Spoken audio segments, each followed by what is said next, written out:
በእውነቱ ዳንኤልም ይርዳችሁ። አሁን በራሳቸው አፍ ቆይ እሰጥሃለሁ። በራሳቸው አፍ ግን በፓትርያርኩም በሌሎችም አፍ መጽሐፍቶቻቸው ችግር እንዳለባቸው ከጌታ ከኢየሱስ ጋር አስደርገናቸዋል።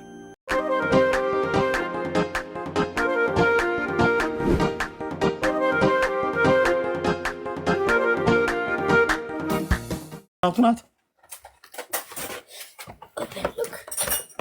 ምን ማለት ነው? እኛ እኮ ክርስቲያኖች ነን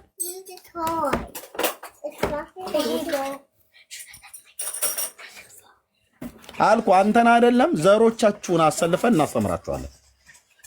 ደግሞ የማርያም እናትነት አሁን የጌታ እናትነት ጠፍቶን ነው። አንዳንዴ መታገስ የለባችሁም። ቢኒ የማይታገሰውን ትታገሰዋለህ። አዛ እኮ አደረገን እንዴ ጨርሷል እኮ በዛ ስትለው መልስ ሲያጣ ገባ።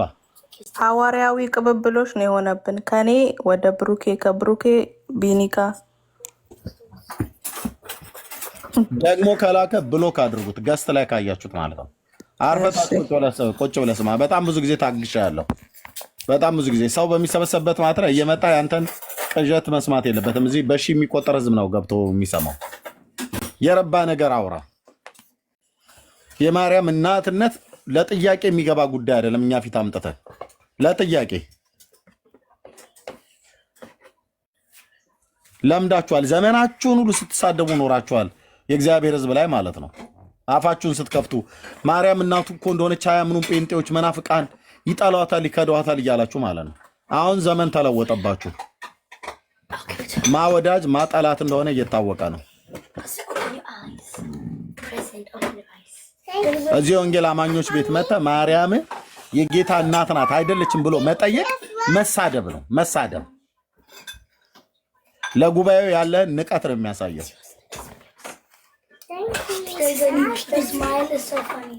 እና እንዲህ አይነቱን አንተና ተወሉት።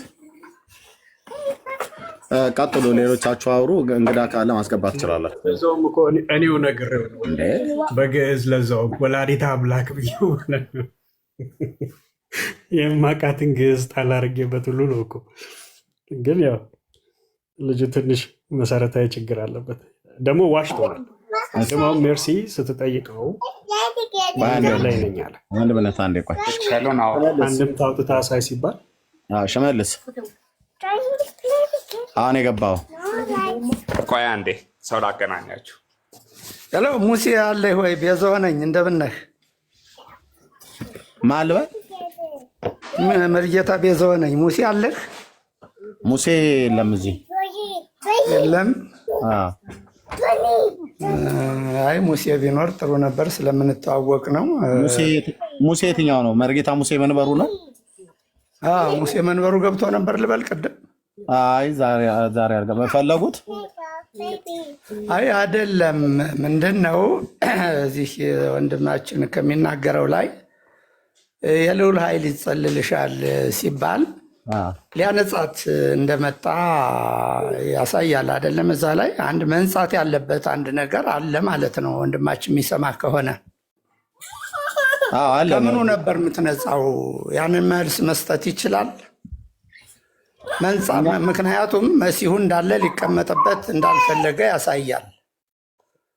መንጻት የነበረበት አንድ ሰምቲንግ የሆነ ነገር እንዳለ ይታያል። እና ከምን ነበረ ሊጠብቃት ነው ይላል። አዎ ጥሩ ነው። ይህም መልስ እንወስደዋለን። ጥበቃውስ ከምን አንጻር ነው? ከምን ነበር የሚጠብቃት? ከምን ነበር የሚያነጻት? እኛ ያነጻታለን፣ እኛ አንጽቷታል፣ ሊያነጻት ነው የመጣው ብለን አናምንም። እናንተ እርሶ እንደዛ የሚያምኑ ከሆነ አይ አይደለም። ቆይ ግድ የለህም፣ ወደዚያ አትውሰደው፣ ግድ የለህም። ማዕከላዊ ሀሳብ ያዝ። ምክንያቱም ወዴት ወሰድኩት? አይ ግድ የለህም። ቆይ ማዕከላዊ ሀሳብ ያዝ። ምንድን ነው እናንተ አመናችሁም አላመናችሁም ምንድን ነው? ወዴት ወሰድኩትኝ? ወዴት ነው? ወዴት አትወሰደው ነው ብሎ የሚሉኝ እርሶ? ይኸውልህ አይደለም፣ ቆየኝ። መስማት እኮ ጥሩ ነው። ሰው አንዳበባላለ ሰው ነው እያወራሁት ያለሁት ወይስ ምንድን ነው የፈለጉት? ሰው መስማት ያለበት መስማት የሚፈልገውን ብቻ ሳይሆን መስማት ያለበትንም ጭምር ነው። ምክንያቱም እሳት እስቲ ሚዩት አድርጊያቸዋለሁ። አብረኸው የመጣኸው ወንድም እኚህን አባት ቀስ ብለህ ሰው እየሰማዎት ነው ወደ 1000 ሰው እና ምንድነው ዓላማዎት? የመጡበት ነገር በደንብ ግልጽ አድርገው ይናገሩ። የመስማት ችግር የለብንም ብለህ ነገር ሊንጎናቸው ያለው ሰው ከዛ ይናገሩ። እንዴ ሰው መስማት ያለበትን ነው መስማት ያለበት፣ መስማት የሌለበትን ግን መስማት የለበትም፣ መስማት ያለበትን ግን መስማት ነውና መስማት ያለበትን እንዴ ምን እያሉ ነው? እየሰማን ከሰማን በኋላ መንፈስ ቅዱስ የመጣው ማርያም ጋር ሊጸልላት ነው ወይ? ኦኬ እሷን ከሆነ የሚጸልለው ሊያነጻት ነው ብለው የሚሉ ከሆነ ይንገሩኝና ከዛ እንቀጥላለን ማለት ነው። ቀይስ እያዶ ነው። እኔ አሁን ከየትም ቤትም ነው ብዬም ከራሱ እንኳን አልጠይቁም። ሰው ይፈልጎታል ብዬ ስላልኮት ማለት ነው። ማነው ሰው ይፈልጋቸዋል ብሎ ስላለ ተቀበልን። ከየት ቤተ እምነት እንደሆኑ እንኳን አልነገሩኝም። ግን ቤተ እምነቶትን ይንገሩኝና ሊናገሩ ሊያስተላልፉ የፈለጉትን ሰው ማነው መልእክት ከ1000 ሰው በላይ አለ እንድንሰማዎት በትክክል ይንገሩን። ተደማምጦ ማለት ነው። ይቀጥሉ። አሁን ክፈትላቸው።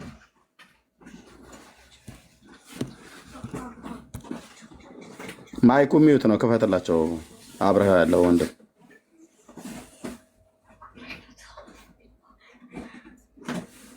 መክፈታችንም ማይኩን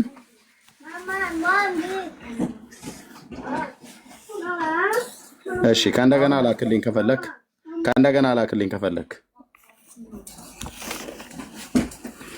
ላክልኝ። ምናልባት ማይክ አከፋፈቱን ካልቻልክ ከእንደገና ገዝት ላክልኝ።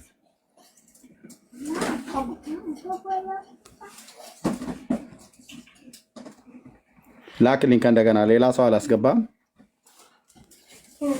አንተን ነው የምጠብቅህ።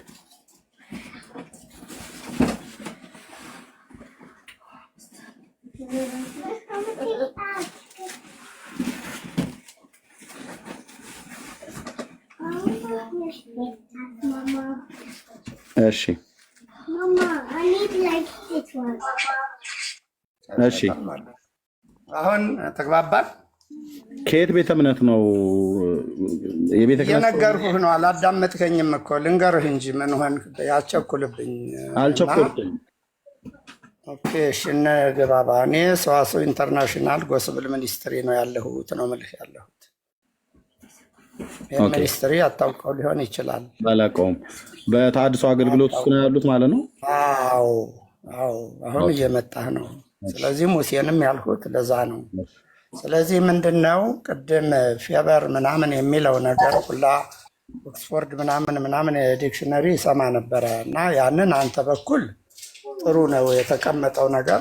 ፌበር ያው ውለታ ነው፣ ከዚያ ውጭ ምንም ነገር የለውም። ዝም ብሎ መለጠጥ ነገሩን አያስፈልግም። በሌላ ሁኔታ ግን መንፈስ ቅዱስ ወደ ኢየሱስ እናት ሲመጣ በሌላም ቦታ አንጽሖ ካሃ እቺያሃ ቀዲሶ ስጋ አደረ ላይ ሊሃ የሚል ነገር አለ። እሱን እንትወውና የልዑል ኃይል ይጸልልሻል ይላል ሉቃስ 1:35። ይሄ ብዙ ጊዜ ከዛሬ 1000 ዓመት በፊት ጀምሮ በጣም ብዙ ጭቅጭቅ ንትርክ ያስነሳ የነበረ አርስት ነው። ያም ሆነ ይህ እኔ ጥያቄ አጠር ብሎ ወደ ማርያም የልዑል ኃይል መንፈስ ቅዱስ የተባለው የመጣው ምን ሊያደርግ ነው ከተባለ ሊጠብቃት ነው። መልካም፣ ከምንድን ነው የሚጠብቃት? ሊጋርዳት ነው። ከምንድን ነው የሚጋርዳት? ሊያነጻት ነውም ከተባለ ከምንድን ነው የሚያነጻት? ይህንን ያኛው ሰውዬ ቅድም የነበረው ወንድም መልስ ቢሰጥበት ያልሁት ይሄ ነው ጥያቄ። በዚህ ነው እኔ የገባሁት። ወደ ሌላ ለመሄድ ፍላጎቱም የለኝም። ምክንያቱም ይሄ ዝም ብሎ ከ1000 ዓመት በፊት ጀምሮ ጉንጭ አልፋ የሆነ ንግግር ነው። በየትውልዱ ደግሞ መነሳቱ ትውልዱ ስለማያውቀው ሊሆን ስለሚችል በየትውልዱ ለምን ተነሳ? ከተነሳ መነጋገር ነው፣ ሌላ ነገር የለውም። መነጋገር ነው፣ ሌላ ነገር የለውም። ትንሽ ኃይለ ቃልም ምናምንም መጠቀሙም ተገቢ አይደለም እና ያኛው ወንድም ካለ ላይ ከምንድን ነው የሚጋረዳት? መጋረድ የነበረበት ምን ስላላት ነው? ሊያነጻት ነው ከተባለም ደግሞ በዚያም እንሄድበታለን። ከምንድን ነው የሚያነጻት? ይህንን መልስ ቢሰጥበት ለማለት ፈልጌ ነው። አመሰግናለሁ።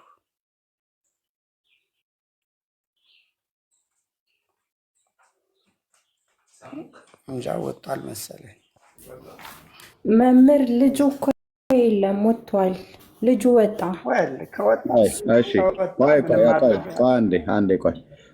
ምንም ማድረግ አንችልም። እኔ ቅድም ጀምሬ ነበር ለመግባት የፈለጉት። ቆይ አንዴ ያለ አይ ቲንክ ሌላ ሰው አለ። በጣም ነው የምናመሰግነው። እሺ ስላላወቅሁት ነው መምህር። ብዙዎች እየመጡ ያልሆነ ከየት እንደሆነ አድራሻውን አይናገሩም። ቀጥታ ሀሳብ ላይ ገብተው ስለሚረብሹ ለዛ ነው። ኦኬ እግዚአብሔር ይስጥልን። በጣም አለ። አንዴ ቆይ ያረበሽኩም እባክህ እንደዛ አትናገር። እሺ ያንን ማድረግ ሰው አይደለሁም። ረጋ በል በቃ። እሺ እታች ይውረዱ። እርሶ በጣም ረበሽ። ምን እኔ ለረብሽ አልገባሁም። በቃ እታችሁ ነው፣ እታችሁ ነው። ምን አይነት ትውልድ እንደሆነ ይታያችሁ ወንገሮች። ምንድን ነው ያልኩት? አሁን እስኪ አንድ ሰው ማይክ ከፍቶ ምንድን ነው ያልኩትኝ? ረበሹኝ ነው ያልኩትኝ። እስኪ አንድ ሰው ጌጋ የሰማ ሰው ብርኬ አባ አልሰሙም ይመስለኛል። አልሰሙትም። ኔትወርካቸውም ልክ አይመስልም።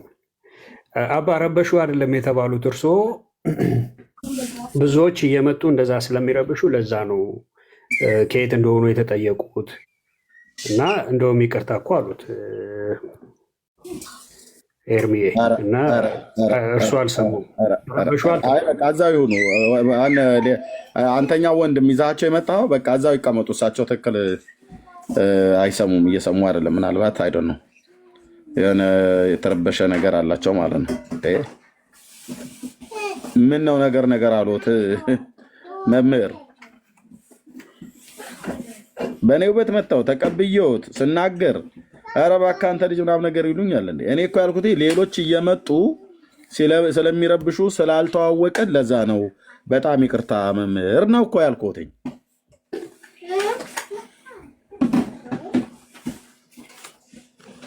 በቃ ይቅርብኝ። ይዛችሁ እንዳትመጡ፣ እንደዚህ አይነት ሰው ይዛችሁ እንዳትመጡ። እሺ ስኩል ኦፍ ገብቷል። ብሩኬ ቅድም እያወራችሁ ነበር መሰለኝ።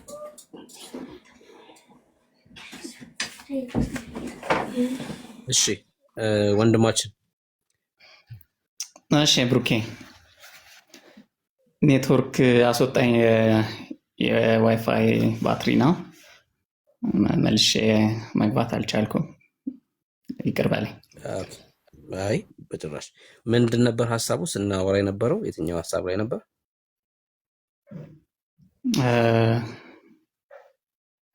ያቆምንበት ነው። አዎ የተቋረጠው ማለት ነው። ማርያምን ቤዛዊተ ዓለም ለምን ትላላችሁ? መረጃ ስጠኝ። አዎ ኦኬ። አዎ እኛንን ምንላት የእግዚአብሔር ቃል አይላትም ብለኝ ነበር አይደል? አዎ እሱም ብለኝ ከዛ እናንተ ከምን አንጻር ነው የምትሏት ብዬ ጠይቄክ እያብራራክ ነበር የተቋረጠበክ። አዎ እሺ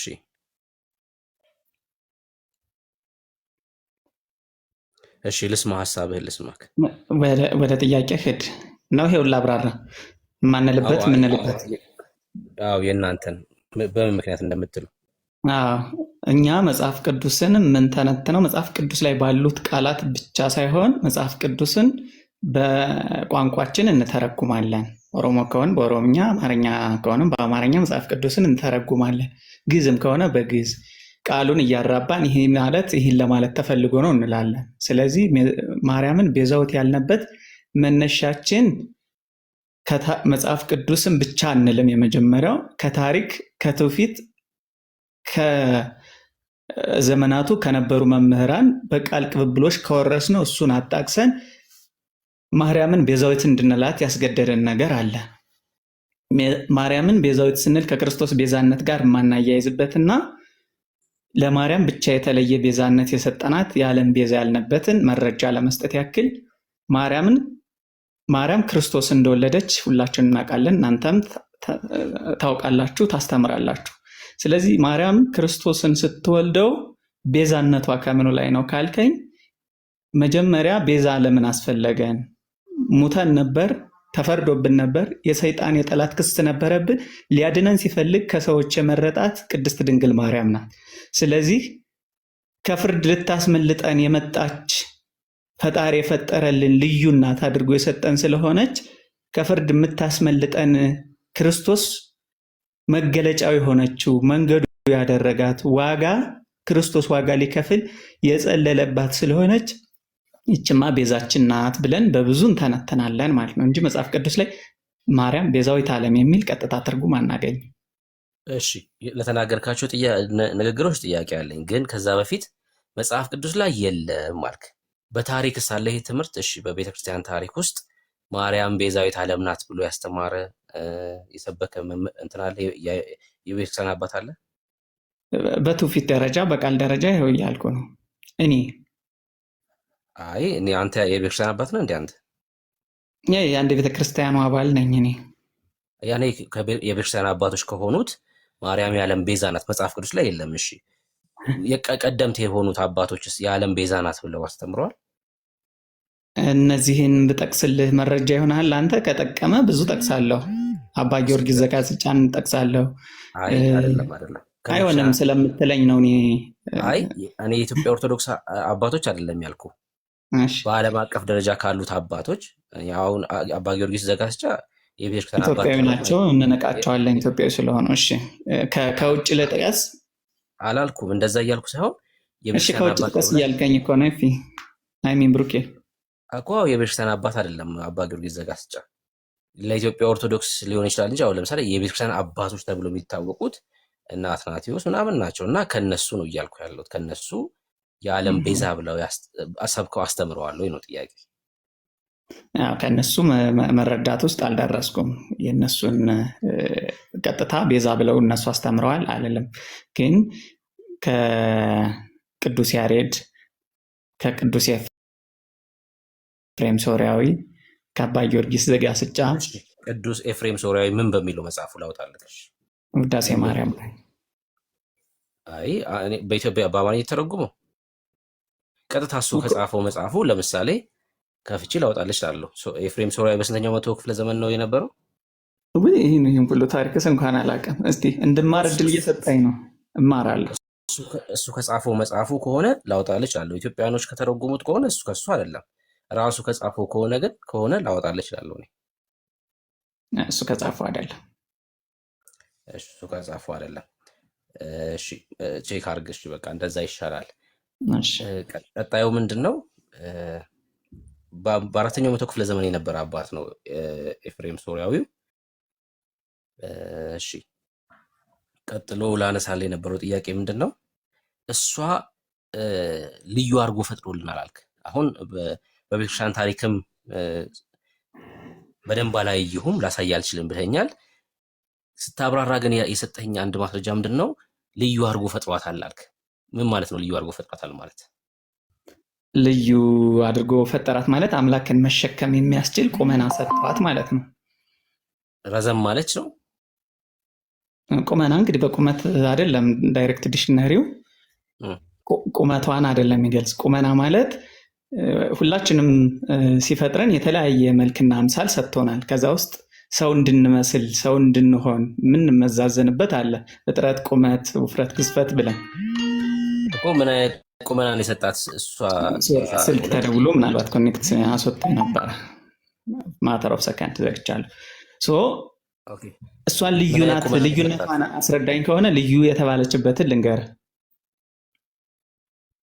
እኮ። ምን አይነት ቁመና ነው የሰጣት? እሱን ለመውለድ ምን አይነት ቁመና ሰጣት? የተለየች ብትሆን በምን አደረጋት? ንጽሕት ቅድስት አደረጋት። ቁመናዋ በቅድስና ነው። ኦኬ ቅድስት አደረጋ ስትል ወይ ደግሞ ንጽሕት አደረጋ ስትል ከኃጢአት ነው? ከኃጢአት ከመርገም ምናምን ንጹህ አደረጋት እያልክ ነው? አዎ ከመርገም ከኃጢአት ንጹህ አደረጋት። ማስረጃ ከመጀመሪያው እሱ እንደሚወለድባት ዓለምን የሚያድንባት ስለሆነች ቅድስት አድርጎ ፈጠራት። ይህን እኛ ልዩ ቁመና እንለዋለን።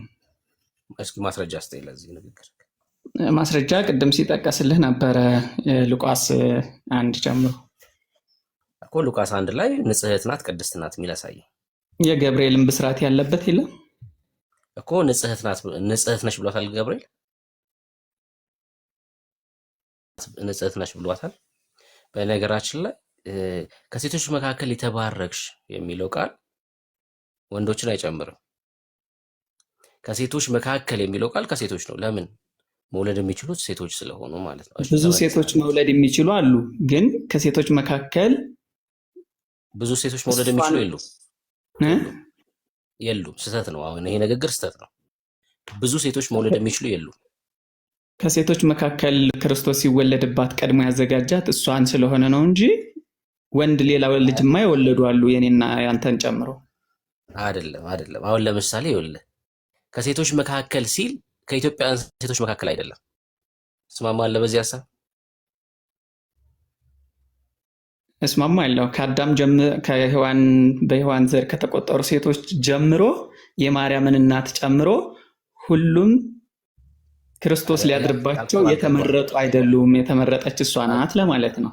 አልገባህም ያልኩ ከሴቶች መካከል ሲባል የኢትዮጵያንና የግሪክ የብራዚል ምናምን ሴቶችን አይጨምርም። ትስማማለህ በዚህ ሀሳብ?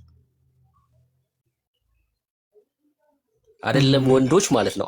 አይደለም ወንዶችን፣ ሴቶችን እንኳን ሁሉንም ሴቶች አይጨምርም። ምክንያቱስ ከማርያም የተሻለች ምንም በህይወቷ የተመሰከረላት ኢትዮጵያዊት ብትሆን ኢየሱስን መውለድ አትችልም። በዚያ ዘመን እኮ ነው የምልህ። በዚያ ዘመን በህይወቷ በኑሮዋ በጣም የተሻለች ሴት ብትሆን ኢትዮጵያዊት ስለሆነች ብቻ ኢየሱስን መውለድ አትችልም። ግሪካዊ ስለሆነች ብቻ ሴት መውለድ አትችልም። ሰው ከኢትዮጵያና ከግሪክ ሴቶች መካከል አይደለም ማለት ነው። ደግሞ ጠበብል አድርግልህ ላሳይክ። ለምሳሌ እስራኤላዊት ሆና ያቺ ሴት ለምሳሌ ማንን ልበል? ኤልሳቤጥ ለምሳሌ በማርያም እድሜ ብትሆን አሁን በቅድስና ተመስክሮላቸዋል አላ ጻድቅ ነበሩ ይላል። በእግዚአብሔር ፊት ጻድቅ ነበሩ ይላል። በቅድስና በጽድቅና የምትኖር ሴት ብትሆን በማርያም እድሜ ብትሆን ኤልሳቤጥ ኢየሱስን መውለድ አትችልም። ታውቃለህ ይሄን? አዎ። ለምንድን ነው የማትወልደው? አልመረጣትም። እንግዲህ እሱን ክርስቶስ ነው። ለምንድን ነው ኤልሳቤጥ ያልተወለድክ ብለን አንጠይቅም።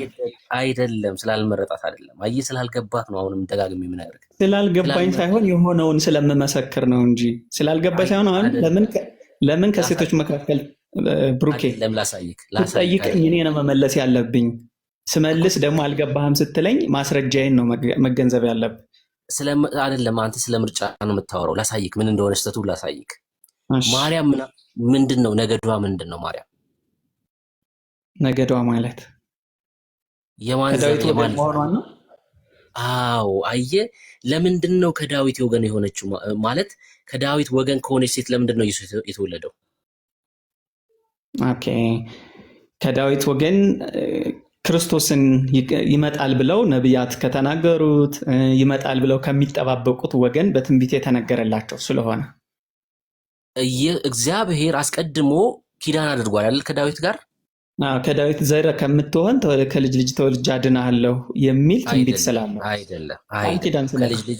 አይደለም። እሱ ያው እኛ ከልጅ ልጅ ነው የምንለው። ከዳዊት ወገን አለ ማለት እንግዲህ ከዳዊት እየወረደ ማርያም ላይ እንደሚደርስ ስለምናውቅ ነው። ለዳዊት ከልጅ ልጅ ብሎታል ነው እያልከኝ ያለው? ከዳዊት ወገን እያለው ነው። ከዳዊት ወገን ካለው ደግሞ ማርያም ከዳዊት ወገን መሆኗን እናውቃለን። ከልጅ ልጅ ተወልጄ የሚለው የኦርቶዶክስ መጽሐፍ ላይ የሚገኝ እንጂ የእግዚአብሔር ቃል ላይ አይደለም። ይሄ ቃል እሺ፣ የልጅ ልጅ ያልነው ደግሞ በቋንቋችን በአካባቢያችን በምንረዳው አቆጣጠር ማለት ነው። የዳዊት ወገን ማለት ዳዊት ወለደው እያለ ዳዊት ወልዶ ከማርያም ሲደርስ እንደሚወለድ በነቢያት የተነገረውን ከልጅ ልጅ ብለን ስለምንተረጉመው ነው እንጂ ከልጅ ልጅ የሚል የመጽሐፍ ቅዱስ ቃል ቀጥታ የለም። አለ በእናንተ አልኩህ እኮ አልሰማኸኝም? ከልጅ ልጅ ተወልጄ የሚለው በእናንተ አለ፣ በእኛ አለ፣ በእኛ ነው ያለ እንጂ በመጽሐፍ ቅዱስ ቀጥታ የለም። እሺ አንዴ ስማኝ። እሺ በእናንተ አለ ስለ ደግሞ በእናንተ መጽሐፍ ቅዱስ እያልኩ ነው። መጽሐፈ ቀለሜንጦስ ለእናንተ መጽሐፍ ቅዱሳችሁ እኮ ነው። የአዲስ ኪዳን 27 መጽሐፍ አይደለም ያላችሁ እናንተ ኦርቶዶክሳውያን፣ 35 የአዲስ ኪዳን መጽሐፍ ነው ያላችሁ። ከ35ቱ የአዲስ ኪዳን መጽሐፍ አንደኛው መጽሐፈ ቀለሜንጦስ ነው። አየህ መጽሐፍ ቅዱሳችሁ ራሱ 27 ብቻ አይደለም የአዲስ ኪዳን። እኛ ክርስቲያኖች ነን 27 ያለን፣ ኦርቶዶክሳውያን 27 ሳይሆን 35 የአዲስ ኪዳን መጽሐፍት ነው ያላችሁ። እዛ ላይ የሚገኝ ነው። ወደ ዋናው ሐሳብ እንመለስ፣ ርዕስ ስላልሆነ እሱ። ለዳዊት እግዚአብሔር ከወገብ ፍሬ በዙፋን ላይ ያስቀምጣለሁ ብሎታል አይደለ? ለዳዊት ከወገብ ፍሬ በዙፋን ላይ ያስቀምጣለሁ ብሎታል። ያ ማለት ኪዳን ነው። ይሄ እግዚአብሔር ማለ ይላል፣ በቃ አይጸጸትም። ከወገብ ፍሬ በዙፋን ላይ ያስቀምጣለሁ።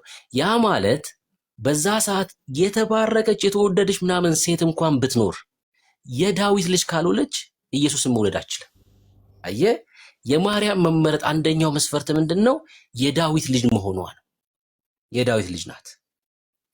በዛ ሰዓት ኢትዮጵያዊ ብትሆን፣ ግሪካዊ ብትሆን፣ ከእስራኤል ከ12ቱ ነገድ ሌላ ነገድ ውስጥ ያለች ለምሳሌ ሌዊ ብትሆን፣ ከኤፍሬም ነገድ ብትሆን፣ ከዳን ነገድ ብትሆን ኢየሱስን መውለድ አትችልም። እስራኤላዊት እኮ ናት ሴትዮዋ፣ ግን አትችልም መውለድ። ለምን? የዳዊት ልጅ መሆን አለባት ያቺ ሴት። አየህ፣ ከሴቶች መካከል እንኳን ሲል ያቺ ሌዋዊት ሴት ምንም ጻድቅ እንኳን ብትሆን መውለድ አትችልም ክርስቶስ። አየህ፣ ይሄኛው ከሴቶች መካከል ሲል ምናምን ከምን አንጻር ነው? ከመውለድ አንጻር የተነገረ ነው። ማርያም ክርስቶስን ለመውለድ ምን ያስፈልጋል? ያቺ ሴት ክርስቶስን ለመውለድ ድንግል መሆን አለባት። አንደኛው መስፈርት ነው፣ በብሉይ ኪዳን የተነገረ ስለሆነ። ሁለተኛ የዳዊት ልጅ መሆን አለባት። ሶስተኛ በእግዚአብሔር ጊዜ ውስጥ መግባት አለባት። በቃ ይሄ ብቻ ነው ከማርያም የሚጠበቀው። በእግዚአብሔር ጊዜ ውስጥ ገብታለች፣ የዳዊት ልጅ ናት፣ ድንግል ሴት ናት። አለቀ። ከዚህ ውጪ ማርያም የተሻለች ስለሆነች፣ ጻድቅ ስለሆነች፣ ቅድስት ስለሆነች ይሄ የእግዚአብሔር ሐሳብ ሳይሆን የእናንተ ሐሳብ ነው። ግን አይ ከአዳም መርገም መተላለፍ ንጹህ ናት የምትል ከሆነ ግን በማስረጃ ሳይ አሁን ሰማሃለሁ። እሺ ጥሩ። ለምን ከአዳም መርገም ካለባት አንተ አዳም ላይ መርገም እንዳለባት ለምን አንተ አታሳየኝ? ያው ጥያቄ ሲጠየቅ ሁሉም የሰው ዘር መርገሙ እንደተላለፈበት እሷም ደግሞ የሰው ዘር ስለሆነች መርገሙ ሊኖርባት ይችላል የሚል አንድምታ ነው የምትነግረኝ። ኦኬ፣ ጥያቄ ጠየቀኝ ማለት ነው። እሺ ላሳየሽ። ሮሜ መጽሐፍ ምዕራፍ 3 እንደዚህ ይላል እና ሮሜ መጽሐፍ ምዕራፍ 5 ሮሜ መጽሐፍ ምዕራፍ 3 እንደዚህ ይላል ከቁጥር 19 ጀምሮ ላንብብል። አፍም ሁሉ ይዘጋ ዘንድ ዓለምም ሁሉ ከእግዚአብሔር ፍርድ በታች ይሆን ዘንድ ሕግ የሚናገረው ሁሉ ከሕግ በታች ላሉት እንዲናገር እናውቃለን። ይህም የሕግ ሥራ በመስራት ሥጋ የለበሰ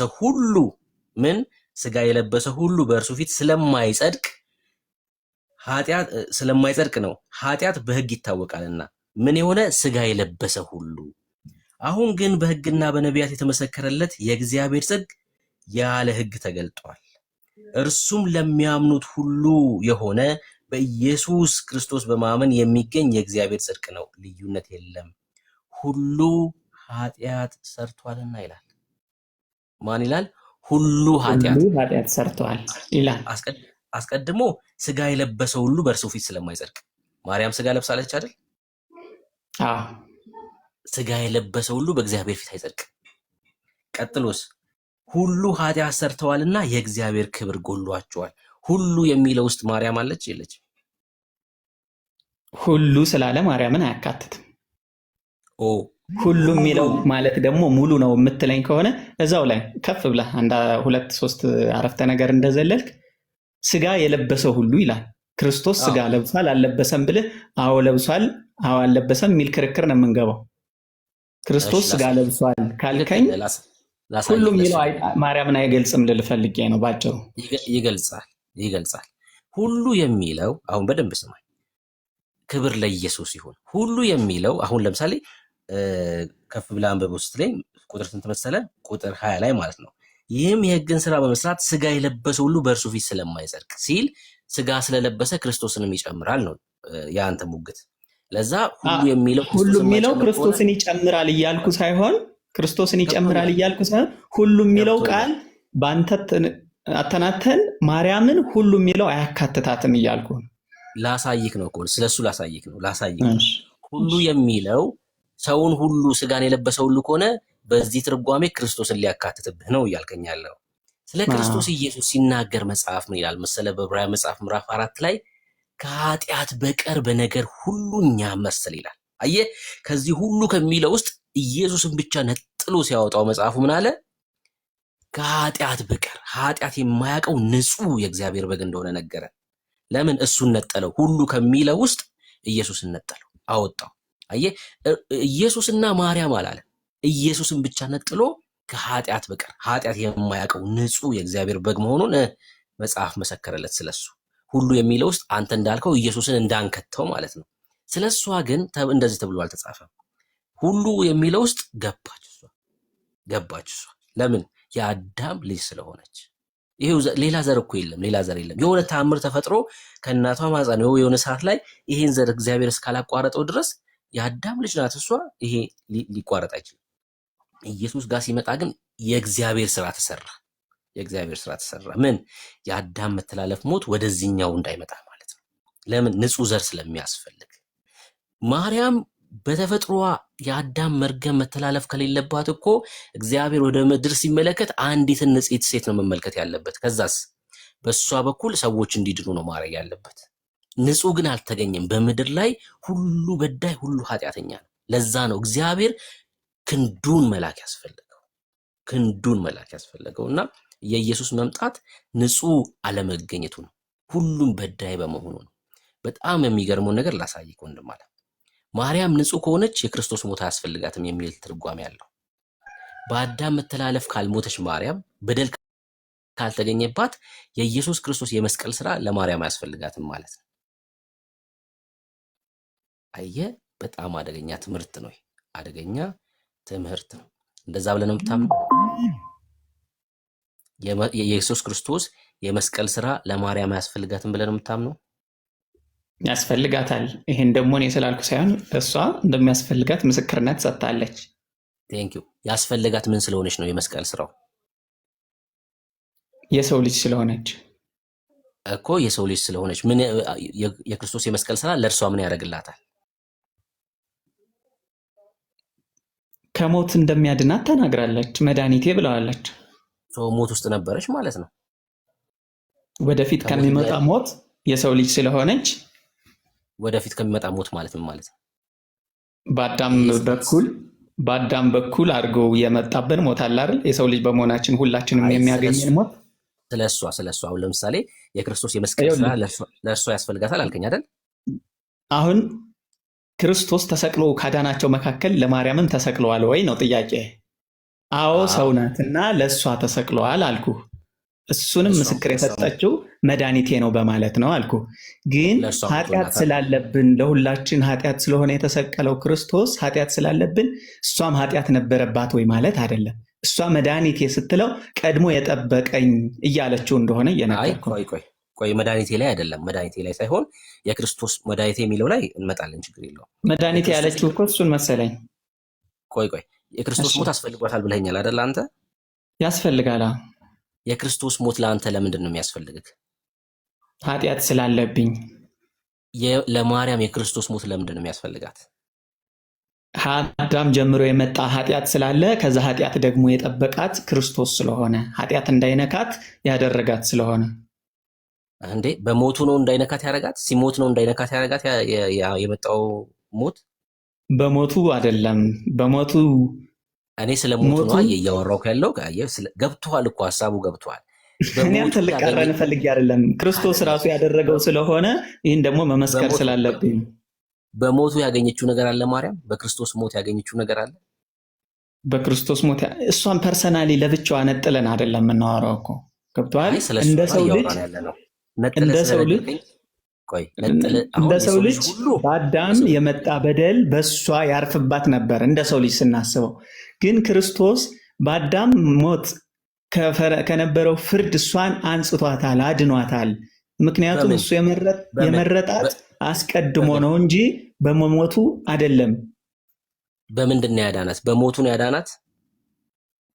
ስጋ ይለብስባት ዘንድ አስቀድሞ የመረጣት ስለሆነ። ቴንኪው። እንደዛ ካልከኝ የክርስቶስ ሞት ለእሷ አያስፈልጋትም ማለት ነው። መሞቱማ ግድ ነው እኮ ሞተ። እኔ ስለ ክርስቶስ ሞት አይደለም የጠየኩህ። የክርስቶስ ሞት ለማርያም አያስፈልጋትም ማለት ነው ወይ ነው ጥያቄ። መሞቱ አይደለም የሚያስፈልጋት፣ መሞቱ ያስፈልጋት አያስፈልጋትም ወደሚለው ሳይሆን መሄድ ያለብን ክርስቶስ ይወለድባት ዘንድ የመረጣት የመጀመሪያ ምርጫው ስለሆነች ቀድሞ አዳናት። እሷን ቀድሞ አዳናት፣ እኛም በሞቱ አዳነን። መሞቱ አላዳናትም አይደለም የምልህ፣ ቀድሞ ነው ያዳናት እሷን። ኢየሱስ ክርስቶስ ከመሞቱ በፊት አድኗታል አይደል? ለክርስቶስ እኮ እኛ ነው ጊዜ እንዲገባን የምንቆጥረው እንጂ ቀድሞ በኋላ የሚል የለውም። ታይም እኮ ጊዜ አይደለም ይቆጠራል። የመስቀሉ ስራ ጊዜ ተቆጥሮለታል ወዳጄ። እኮ ጊዜ እንዲገባን ለሰው ልጆች እንዲገባን የተቆጠረ ነው እንጂ ዘመን የማይቆጠርለት ቀድሞ እኮ እሷን አድኗታል። ቀድሞ የጠበቃትን ምስክር ደግሞ የሰጠ ራሱ ነው። አንዴ ጊዜ ተቆጥሮለታል። ጊዜ አይቆጠርለትም የሚባለው ለመለኮት ነው እንጂ በስጋ ሲመጣማ ተወለደ ተባለ እኮ 30 ዓመት ተባለ እኮ ተቆጠረለት ጊዜ። በስጋማ ተወልዶ ሲመጣ ተወለደ 30 ዓመት ሞላው፣ ይሄን ያህል ጊዜ ያገለገለ ተቆጠረለት። ጊዜማ በደንብ ተቆጠረለታል። ለመለኮት ነው ጅማሬና ፍጻሜ የሌለው ጊዜ አልተቆጠረለት። በስጋ ሲመጣማ ይኸው ተወለደ፣ ሰው ሆነ፣ 1 ዓመት ሆኖ። በስጋ ሲመጣ መለኮት አይደለም? መለኮት እኮ ነው። ስጋውም መለኮት ነው። ምን አልከኝ? ስጋው መለኮት ነው። በስጋ ሲመጣ መለኮትነቱን ጥሎት አልመጣም። ስጋ ሲሆን አንዴ ቆይ፣ ስጋው መለኮት ነው ያልከኝ? ስጋው መለኮት ነው። ከስጋ ሲዋሃድ መለኮትነቱን አልተወውም። ስጋ ስለሆነ መለኮትነቱን አልተወውም። ሰው ስለሆነ ስጋው መለኮት ነው ወይ? ግልጽ፣ በጣም ግልጽ ጥያቄ ነው። እኔ አሁን ኢየሱስ ክርስቶስ ፍጹም አምላክ እንደው ወልድ ሆኖ ሲመጣ መለኮት ስጋ ሆነ ነው የምንለው እኮ። ስጋው መለኮት ነው ወይስ አይደለም ነው ጥያቄ። ነው ወይስ ሰው ነው? ስጋው ሰው፣ መለኮት ሰው ስጋ ሆነ እያለ እኮ ነው። መለኮት ሰው ሆነ ስንል መለኮትነቱ ስጋ ሆነ እያልን ነው። ስጋ ሲሆን ደግሞ ከማርያም የወሰደውን ስጋ ነው እንጂ ከመለኮትነቱ ያመጣው ስጋ አይደለም። ስለዚህ መለኮት ስጋ ሲሆን አልጠየቅኩም። ምናምነውን ነው እየነገርከኝ ያለው። የኔ ጥያቄ ያ የተካፈለው ስጋና ደም መለኮት ሆኗል ወይ ነው የኔ ጥያቄ። እሱ አይደለም መለኮት የሆነው። መለኮትነቱ ሳይሆን ከሰው ስጋ ሲያነሳ መለኮቱ ስጋ ሆነ። መለኮቱ ስጋ ሆነ፣ ቃል ስጋ ሆነ እያልከኝ ያለው። በቃ እሱ ነው። ቃል ስጋ ሲሆን ግን ያ ስጋ ተቀይሮ መለኮት ሆኗል ወይ ነው ጥያቄ። በጣም እኮ ግልጽ ጥያቄ ነው እየጠየኩ ያሉት። ያ ስጋ መለኮት ሆኗል ወይ? ወልድ ሲሆን መለኮትነቱን ጥሎ አልመጣም። ይዞት የመጣ የራሱ መለኮትነት አለ። ላለመመለስ ወሰነ ነው። ላለመመለስ አይደለም፣ የገባኝን ያክል ለማውራት ነው። ለምን መሰለ? ይኸው ኢየሱስ ክርስቶስ ፍጹም ሰው ፍጹም አምላክ ነው። ቃል ስጋ ሆኗል። በምድር ላይ ሲመላለስ መለኮትነቱ አልጠፋም። አየህ፣ ምናምነው ነገር ስለሆነ አሁን ይህን ድጋሜ ብትነግረኝ ምንም ትርጉም የለውም። የኔ ጥያቄ ስላልሆነ ይሄ ማለት ነው። ጥያቄ ግን ያ ስጋ መለኮት ሆኗል ወይ ነው ጥያቄ። ስጋው መለኮት ሆኗል ወይ ወይስ በምድር ላይ ሲመላለስ ፍጹም ሰው ፍጹም አምላክ ነው? ሰው ስትል ምን እያልክ ነው? ሰው ስትል ሰው ነው እያልክ ነው እኮ፣ የሚራብ የሚደክም። ይሄ የሚራብ የሚደክመው መለኮት ሆኗል ወይ ነው ጥያቄ። እኔ መለኮቱ አይደለም የሚራበው የሚደክመው ስጋው ነው። በቃ እሱን ታምር የሚያስነሳው ዓለም ላይ በአይናችን የምናየውን ነገር ማለት ነው። ጊዜ ተቆጥሮለታል ማለት ነው። ለዚህ ለስጋ ጊዜ ተቆጥሮለታል። ተወለደ 12 ዓመት ምናምን በጥቂቱ አደገ ተብሎ ተነግሯል። ይሄ ለመለኮት የሚነገር አይደለም፣ ለሰው የሚነገር ነው። እሺ አሁን በደንብ ስማኝ፣ አስተውለ ስማኝ። የክርስቶስ ኢየሱስ የመስቀል ስራ ሞት ማለት ነው አስቀድሞ ማርያምን ካነጻት ካዳናት የክርስቶስ ሞት ለማርያም አያስፈልግም ማለት ነው። ለምን? አስቀድማ የዳነች ስለሆነች። እንደዚህ እያልከኝ ነው። የክርስቶስ ሞት ለሁሉም እንደሚያስፈልግ ይታወቃል።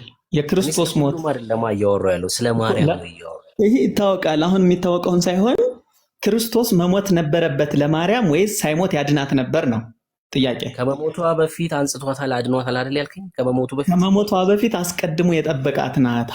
የውርስ ኃጢአት የለባትም ነው የኔ። የውርስ ኃጢአት ከሌለባት የክርስቶስ ኢየሱስ የመስቀል ስራ ያስፈልጋትም ማለት ነው። ለምን? ንጹህ ስለሆነች። አዳም ባይስትና አንዴ ቆይ ስማኝ። አዳም ባይስትና ንጹህ ቢሆን እኮ ክርስቶስ መጥቶ ባልሞተ ነበር፣ አይሞትም ነበር። ንጹህ ቢሆን አዳም ስለ ሳትና ስለበደለ ነው የክርስቶስ ሞት ያስፈልገው። እሷ ንጹህ ከሆነች ለእሷ አይሞትላትም ማለት እኮ ነው። በጣም እኮ ግልጽ ሐሳብ። የመስቀል ስራው ለእሷም ያስፈልጋል ካልክ በደልና ኃጢአት ስላለባት ነው ሞት ያስፈልገው። የእሱ ሞት ለእሷ ያስፈልገው። ንጹህ ናት ካልከኝ የክርስቶስ ሞት ለእሷ አያስፈልግም ማለት እኮ ነው። አሁን ይሄ ሶስተኛ የሆነ ተማሪ በቃ ይረዳዋል አሁን እያልኩት ያለሁትን ነገር ማለት ነው።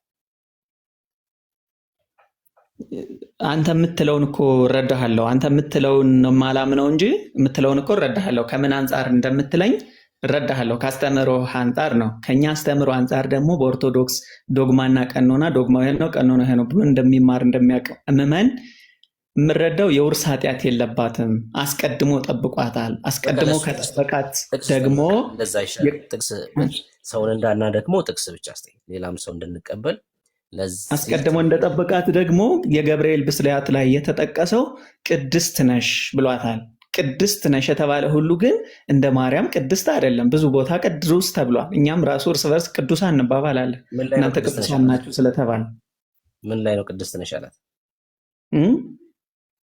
ምን ላይ ነው ቅድስት ነሽ አላት? ቅድስት ማለት ብጽሔት ንጹህ ማለት ነው። ምን ላይ ነው ያላት? እንደዛ ምን ላይ ነው ያላት? ቅድስት ነሽ ብጽዕት ያላት ምን ላይ ነው? አሳየን። አገራን ቅድስት ነሽ ንጽሕት ነሽ ብጽዕት ነሽ አላላትም። መምህር ኃይለ ሚካኤል ነው አስገቡኝ እያሉ ነው። መምህር ኃይለ ሚካኤል መሰለኝ ስማቸው።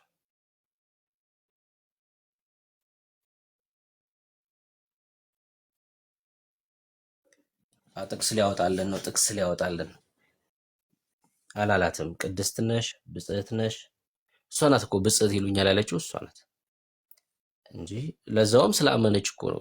ያመነች በመሆኗ ነው ብጽዕት የምትባለው። ታውቃላችሁ አይደል? የሚያምን ሁሉ ብፁዕ ይባላል።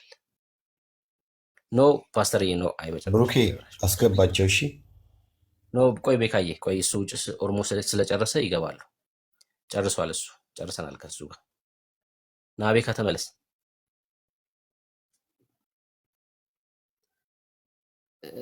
ይላኩ መምህር አዎ መጥቻለሁ። እሺ ንገረኝ ጥቅሱ። ሉቃስ 1 ጋር አውጣ። እሺ አወጣሁኝ። ከዛ ደግሞ ሲመለስ 28 ጋር አውጣ ይለኛል። ከዛ ደግሞ ሄደና አንዱን ቃል ያነባል። እንትን አድካሚ ይሆናል። ምን ደክመው እኮ አንተ ቃሉን ቀጥታ ቅድስት ነች የሚል አይደለም ስለምትላይ ነው ድካማችን እኮ። እኛ አንድን ቃል አንድ ሺህ ሰው ስላለ እንደነሱ በማሰብ ነው እንደዛ ያልኩ። እኔ እናንተ ብቻ እያወራን ቢሆን በውስጥ ችግር የለውም። እነሱ 1000 ሰው አስቀምጠን ግን ከዛ አንፃር ነው እንደዛ ያልኩ። እሺ ንገረኝ ጥቅሱን አገኘው አሁን? 1:28 ላይ አንብበው። እኔ እንትን ስል እኔ ሳነብ መልአኩም ወደ እርሷ ገብቶ ደስ ይበልሽ ጸጋ የሞላብሽ ሆይ ጌታ ከአንቺ ጋር ነው፣ አንቺ ከሴቶች መካከል የተባረክሽ ነሽ አላት። ቅድስት ነሽ ብጽዕት ነሽ የሚለውን ቃል አሳየኝ። ጸጋንኛ ጸጋ የሞላብሽ የሚለውን በብዙ ትርጓሜ እንደዚህ እናደርገዋለን። ብጽዕት ነሽ ቅድስት ነሽ አሳየኝ ትርጓሜ። ከየትኛው መዝገበ ቃላት ነው እንደዛ ብለህ የተረጎምከው? ከኪዳነ ወልድ ክፍሌ ገጽ ስንት? እሱንም ደግሞ ሲሄድ አሁን ላወጣ ሲሄድ እንትን ይለኛል ታውቃለህ፣ ያስወጣኛል። አይ ለምሳሌ እሺ ጸጋ የሚለው ከኪዳነ ወልድ ክፍሌ ነው የተረጎምከው? ጸጋ የሚለው ኪዳነ ወልድ ክፍሌ ምን ብሎ ተረጎሙት? ጸጋ ማለት የተለየ ብቁ ብቁ ድንቁ።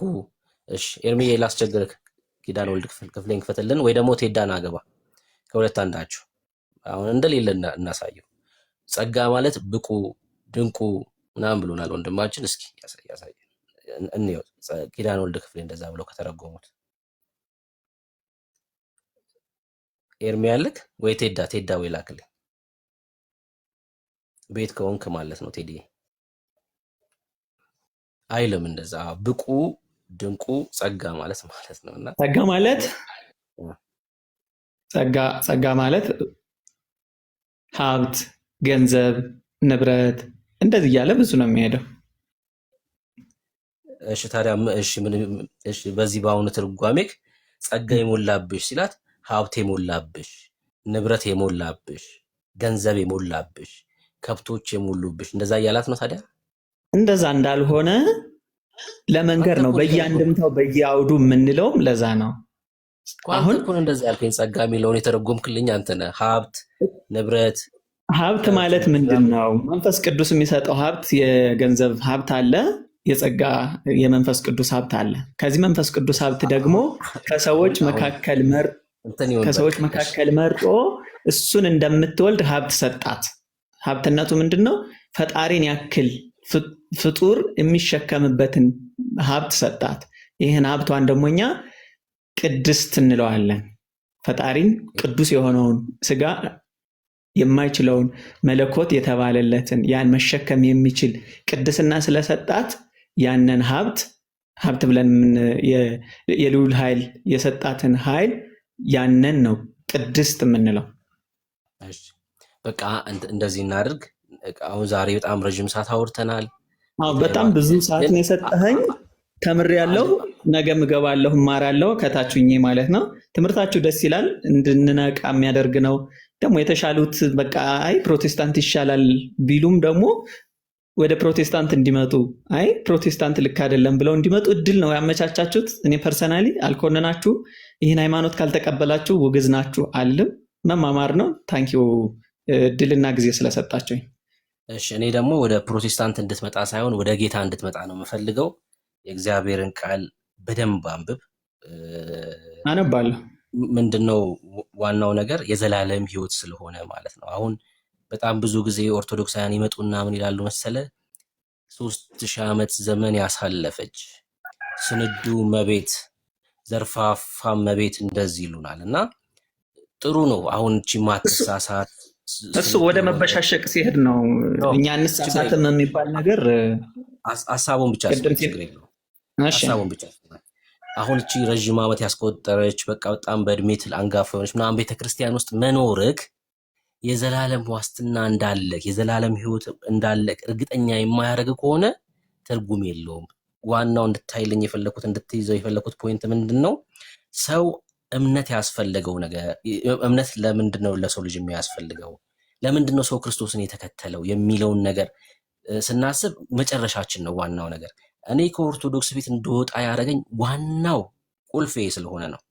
ለመሰለ ይኸው ከ2 ዓመት በፊት እዚህ ቲክቶክ ላይ ኦርቶዶክሱኝ እኔ ከ2 ዓመት ምናምን በፊት ኦርቶዶክስ ነበርኩኝ። እየገባው ከነዳኒ ከነ ዮሐንስ ታምራት ጋር ምናምን ከራከር ነበር፣ ሞግት ነበር። እና እንድነቃ ያደረገኝ ግን ምን መሰለ? ሰው በእምነትና በስራ ነው የሚድነው ወይስ በእምነት ብቻ በሚል ርዕስ ገብቼ እየተወያየው በእምነትና በስራ ነው ሰው የሚድነው ብዬ ሞገትኩ ነኝ። እሺ አሁን አንተ በእምነትና በስራ የት ትገባለህ ተብዬ ስጠየቅ ሲኦል አልኩኝ። ታዲያ ወዴት ነው የምትጠራን ተባልኩ። ትክክለኛ ጥያቄ ነው። ትክክለኛ ቦታ ነው ያለሁት ብዬ ሲኦል የምገባ ከሆነ ለምንድነው ትክክለኛ ቦታ መሆን ያስፈልገኝ? ለምን ሙስሊም አልሆንም? ለምን ኢቲስት አልሆንም? ሁላችንም ተሰብስበን ሲኦል ሆነ መንገባው ልዩነት የለውም ለዚህ ምድር ክብር ካልሆነ በስተቀር ኦርቶዶክስ ነኝ ምናምን ብለህ ልትመካበት እስካልሆነ ድረስ የዘላለም ህይወት እንዳለክ የማይነግር ከሆነ ያለህበት ቦታ በጣም በጣም ይሄ ጳውሎስ እንዳለው እንደኛ ከንቱ የለም ማለት ነው። ለምን የመጨረሻችን ነው ዋናው ነገር። አይ እና ምን አልኩኝ መሰለህ? ሲኦል ነው የምገባው አልኩኝ። አንተም አሁን ኦርቶዶክስ መሆንክ የዘላለም ህይወት እንዳለክ እርግጠኛ የማያደርግ ከሆነ ጭቃ ውስጥ ነው ያለኸው ማለት ነው። ደረቅ ላይ ያለውን ሰውዬ እና ወደ ጭቃ እንግባ ብለህ መጎተት የለብህ። እርግጠኛ የሆንክበት ስፍራ አንድ ነገር ልንገርህ። የጎዳና ተዳዳሪ የሆነ ሰው ዝናብ በየቀኑ የሚመታው ፀሐይ የሚፈራረቅበት ልጅ መጥቶ ማለት ነው የሀብታም ልጅ በጣም ቆንጆ ቤት ውስጥ የሚኖር ልጅ እና እኔ የምኖርበት ስፍራ ቆንጆ ነው ብሎ ቢጠራው ይሄ ጎዳናው ልጅ ማለት ነው ያን የሀብታሙ ልጅ ስለሚወደው ነው ወይስ በጣም ስለሚጠላው ነው ይሄን የሚያደርገው? ስለሚወደው ነው ጎትቶ ወደ ጎዳና ይዞት የሚወጣው።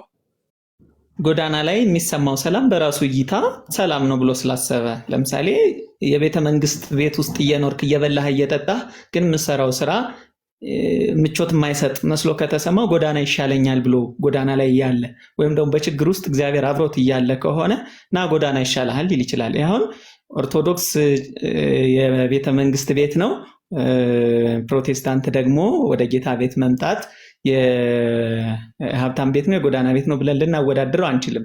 ግን በሁለቱ ሰዎች ምን መሰለህ፣ እኔ አሁን ኦርቶዶክስ ነበርኩኝ ግን የጎዳና ልጅ ነበርኩኝ። መሄጃዬ መድረሻዬ የማይታወቅ ማለት ነው። ድሪቶ የለበሰ የጎዳና ልጅም ቢሆን እግዚአብሔር አሁን አንተ ባልከው ሐሳብን ገብቶኛል። ባይዘወይ ኦርቶዶክስ ነበርኩ። ኦርቶዶክስ ማለት ጎዳና ነው። ጎዳናን ደግሞ የምንገልጽበት ድሃ፣ የተራቆተ፣ የሚበላው የሚጠጣው የቸገረው በሚል አንድምታ እንድረዳ እየነገርከኝ እንደሆነ ይገባኛል። አይደለም። ብርድን፣ ስለምግብ ዝናብን፣ እያወራሁ ጭቃን ከጠቀስ ከዚህ ላይ ጎዳናን ካመጣ ኦርቶዶክስ ማለት እንደዛ ነበር። አሁን ወደ ስለምግብ እያወራሁ ሀብት ቤት አይደለም። መጥቻለሁ፣ ወደ ኢየሱስ ቤት መጥቻለሁ። ኢየሱስ ቤት ማለት ደግሞ የሀብታም ቤት ነው በሚል አንድምታ ነው ያመጣ። እሺ አላገኘከውም ሀሳቤን። እሺ በደንብ እሺ ሀሳቤን አላገኘከውም። ጎዳና ማለት እኔ ከምግብ አንጻር አይደለም። ጎዳና ማለት መዳረሻ የሌለው አባቱን እናቱን ጥሎ የወጣ ማለት ነው። እኔ ስለ ምግብ እያወራሁ አይደለም፣ ስለ ሀብት ስለ ገንዘብ እያወራሁ አይደለም ያለሁት። ጎዳና ላይ ያለ ሰው በጣም ያማረ ህይወት ያለውን ልጅ ና ከኔ ጋር ኑር ብሎ ወደ ጎዳና ቢጠራው ስለሚጠላው ነው። ብርድና ፀሐይ ላይ ሊያሳጣው ማለት ነው። እኔ ዘላለም ህይወት የሌለኝ ሰውዬ፣ እርግጠኛ ያልሆንኩ ሰውዬ ጴንጤው መጥቼ ትክክል አይደለህም ና ወደ እኔ ስለው ስለምጠላው ነው። እርግጠኛ ወደ ኋላውን ስፍራ እየጠራሁት ነው ያለሁት። አሁን እኔ ኢየሱስ ክርስቶስ ድሪቶዬን አወለቀልኝ። ተመልከት፣ እኔ ከጎዳና ላይ ነው ያነሳኝ ኢየሱስ። ድሪቶዬን አውልቆልኝ የዘላለም ህይወት እንዳለው እርግጠኛ ያልነበረን ሰው አዎ አንተ በክርስቶስ ኢየሱስ በእግዚአብሔር ፊት ድፍረት አለህ አለኝ። ይሄን ያደረገው የክርስቶስ ደም ነው። አየህ፣ ከጎዳና ላይ አንስቶ ያማረ ቤት ውስጥ እያኖረኝ ነው ያለው። ቤት ስለ አሁን ህንፃ ውስጥ እየኖርኩ ነው እያልኩ አይደለም፣ አባት አለኝ እያልኩ ነው ያለሁት። አባቴ እግዚአብሔር ይባላል። መድረሻዬን ማቅ ሰው ነኝ። ማወራው ማናግረው አምላክ አለኝ። ግንኙነት ፈጥረናል ማለት ነው። እኔ ስለ ህንፃ እያወራሁ አይደለም ያለሁት። አየህ፣ እርግጠኝነት ነው። ክርስትና ማለት ሰው የመጨረሻውን ሳያውቅ ከሆነ ክርስቲያን ነኝ፣ ሙስሊም ነኝ፣ ሂንዱ ነኝ ምናምን ብሎ የሚኖር ከሆነ ምስኪን ነው። እሱ ምስኪን ነው። እርግጠኝነት ነው ክርስትና። የምትከተለው ነገር መጨረሻህን ሊነግርህ ይገባል፣ ነገህን ሊነግርህ ይገባል። ስለዚህ አንተ ሁሉም ሰው ፕሮቴስታንት መሆን አለበት ብለህ ነው የምታምነው? ወደ ክርስቶስ መምጣት አለበት ነው እያልኩ ያለሁት። ፕሮቴስታንት መሆን አለበት አለ። እኔ ሁሉም ፕሮቴስታንት እንደዛ ብዬ ስለማምን መዳረሻው ያው የተለያየ ስም የሚሰጠው እንጂ ሁሉም ፕሮቴስታንት በሚል ነው የማጠቃልለው። ይሄ እንግዲህ የኔ እውቀት ክፍተት ሊሆን ይችላል። ወደ ክርስቶስ የመጣ ሁሉ ለአንተ ፕሮቴስታንት ላይሆን ይችላል። ለእኛ ደግሞ የኦርቶዶክስን አስተምሮ ተጻሮ በእግዚአብሔር አምላክ ቅዱሳንን አጣጥሎ እግዚአብሔር ማለት ኢየሱስ ብቻ ነው ወደሚል የሚወስድን ከሆነ እሱም ፕሮቴስታንት ስለምንለው ያነ መረዳት ውስጥ ገብቻ ነው። ይቅር በለኝ። ምንድን ነው መሰለ ዋናው ነገር ላሳይክ። አሁንም የመጨረሻ ይሁን፣ ይሄ የመጨረሻ ይሁን። እርግጠኝነት ማለት ምን ማለት እንደሆነ ላሳይክ። አሁን አንተ ኦርቶዶክስ ነህ አይደል? ኦርቶዶክስ ነኝ። ክርስቲያን ነህ? በክርስቶስ ክርስቲያን፣ በእምነት ሃይማኖት ደግሞ ኦርቶዶክስ ክርስቲያን ተብሎ የተሰጠ መዳረሻ። እሺ፣ አንተ ኦርቶዶክስ ነህ፣ ክርስቲያን ነህ። በግ ነህ፣ ፍየል ነህ? አሁን ኦርቶዶክሳዊ በግ ነህ፣ ኦርቶዶክሳዊ ፍየል ነህ? አንተ ኦርቶዶክሳዊ ሰው ነኝ እንጂ ኦርቶዶክሳዊ በግም ፍየልም አይደለሁም። ኦርቶዶክሳዊ በግም አይደለህም፣ ኦርቶዶክሳዊ ፍየልም አይደለህም። ማለት ፍየልም በግም አይደለም። ኢየሱስ ክርስቶስ በዮሐንስ ወንጌል መጽሐፍ ምዕራፍ 10 ላይ እኔ እረኛ ነኝ አለ ኢየሱስ ክርስቶስ። የምኖች እረኛ ነኝ አለ ኢየሱስ ክርስቶስ? የበጎች እረኛ። የበጎች እረኛ። እሺ፣ አንተ አሁን በግ ሲል ግን እረኛ ሲል ፍየል ለምን አላለም ብለህ በግና ፍየልን ልታነጻጽር አችልም። አሁን በግ ያለው በጎቹን አይደለም። ላሳይ። ምን አልከኝ? በግ ያለው ምኖቹን አይደለም። በግ ማለት እኛ የምናውቃቸው አርደን የምንበላቸውን በጎች ለማለት አይደለም። እረኛ ነኝ ሲልም ደግሞ የበጎችን ጠባቂ ማለቱ አይደለም። በግ ያለን እኛን ነው፣ እረኛ ያለ ራሱን ነው እኮ። አንተ በግ ነህ ወይስ ፍየል ነህ አልኩህ እኮ። በግም ፍየልም አይደለሁም፣ ሰው ነኝ። ክርስቶስ የሞተልኝ ሰው ነኝ። በአንተ አረዳድ ከሆነ በግም ፍየልም አይደለሁም። ኢየሱስ በጎች የኔን አረዳድ ነው። አሁን ጥያቄ የጠየኩን የኔ አረዳድ ምንድን ነው? ኢየሱስ በጎች ያለው እነማንን ነው? ሰዎችን። አንተ በግ ነህ ወይስ ፍየል ነህ ታዲያ? ሰዎችን ከሆነ ያለው በግም ፍየልም አይደለሁም። ክርስቶስ በግ ያላቸው በዛን ሰዓት የነበሩት ሰዎችን የጠቀሰበት ሜታፎር ነው እንጂ አሁን በግ ነህ ፍየል ነህ ብትለኝ ፍየል ከሆነ ሰይጣን፣ ፍየል ከሆነ ጅብ፣ ፍየል ከሆነ የአማኒ ምናምን ብለህ ክላሲፋይ የምታደርገው አይነት አይደለም እኮ። እሺ፣ ችግር የለውም። ሰው በዚህ ሰዓት በግና ፍየል የለም ነው እያልከኝ ያለው? በዛ ሰዓት ነው የተናገረው? አዎ፣ በዛን ሰዓት በግና ፍየልን ነጣጥሎ ከሚጠብቁ እረኞች መካከል ቁሞ ሲያስተምር ሰዎች እንዲገባቸው የሰጠው ምሳሌ ነው። እሺ፣ በማቴዎስ ወንጌል መጽሐፍ ምዕራፍ 25 ላይ ኢየሱስ ክርስቶስ ሲመጣ በመጨረሻው ሰዓት ላይ በጎቹን በቀኝ ፍየሎቹን በግራ ያቆማል ይላል። አንተ ፍየል ነህ በግ ነህ? እሺ አሁን ከቀኝ ከሚቆሙት ነው ወይስ ከግራ ከሚቆሙት ነው? እኔ በግ አይደለሁም። አሁን ክርስቶስ በዛን ዘመን በግ አይደለም። እሺ በቃ መልሰልኛል። እዚህ ውስጥ ያላችሁ ጴንጤዎች፣ አሁን ጴንጤ ብዬ ነው እንደው የምናገረው ከዚህ በኋላ እዚህ ውስጥ ያላችሁ ጴንጤዎች ክርስቲያኖች በጎች ናቸው። በግ በሉና ኮመንቱን አጥለቅልቁት። አንዴ አሁን ስለ ክርስቲያኖች ነው እያወራ ያለሁት። አሁን ወደ ክርስቶስ እንድትመጣ ለዛ ነው እኔ በፍቅር እየነገርኩ ያለሁት። አሁን በፍቅር እየነገርኩ ያለሁት እና በጎች ናቸው። እኔም በግ ነኝ። እሺ እኔም በግ ነኝ። በክርስትና በጣም ረዥም ዓመት የቆየ ጴንጤ በሬ አይሆንም። በቃ የደለበ በግ ነው የሚሆነው። ከዛ ውጭ ሌላ ምንም ሊሆን አይችልም። የደለበ በግ ይሆናል። በጣም ረዥም ዓመት ስለሚሰከ ከቆየ ማለት ነው። በጎች ነን እኛ። በጎቼ ድምፄን ይሰማሉ አለ ኢየሱስ ክርስቶስ። ክብር ለኢየሱስ ይሁን። ሰው በግ ካልሆነ የክርስቶስን ድምፅ መስማት አይችልም። የክርስቶስን ድምፅ መስማት አይችልም። ክርስትና ለዛ ነው ወደ ክርስቶስ ና ማለት እርግጠኝነት ነው። እርግጠኝነት ነው። እኔ በግ ነኝ ስል በክርስቶስ ኢየሱስ ሆኜ ነው።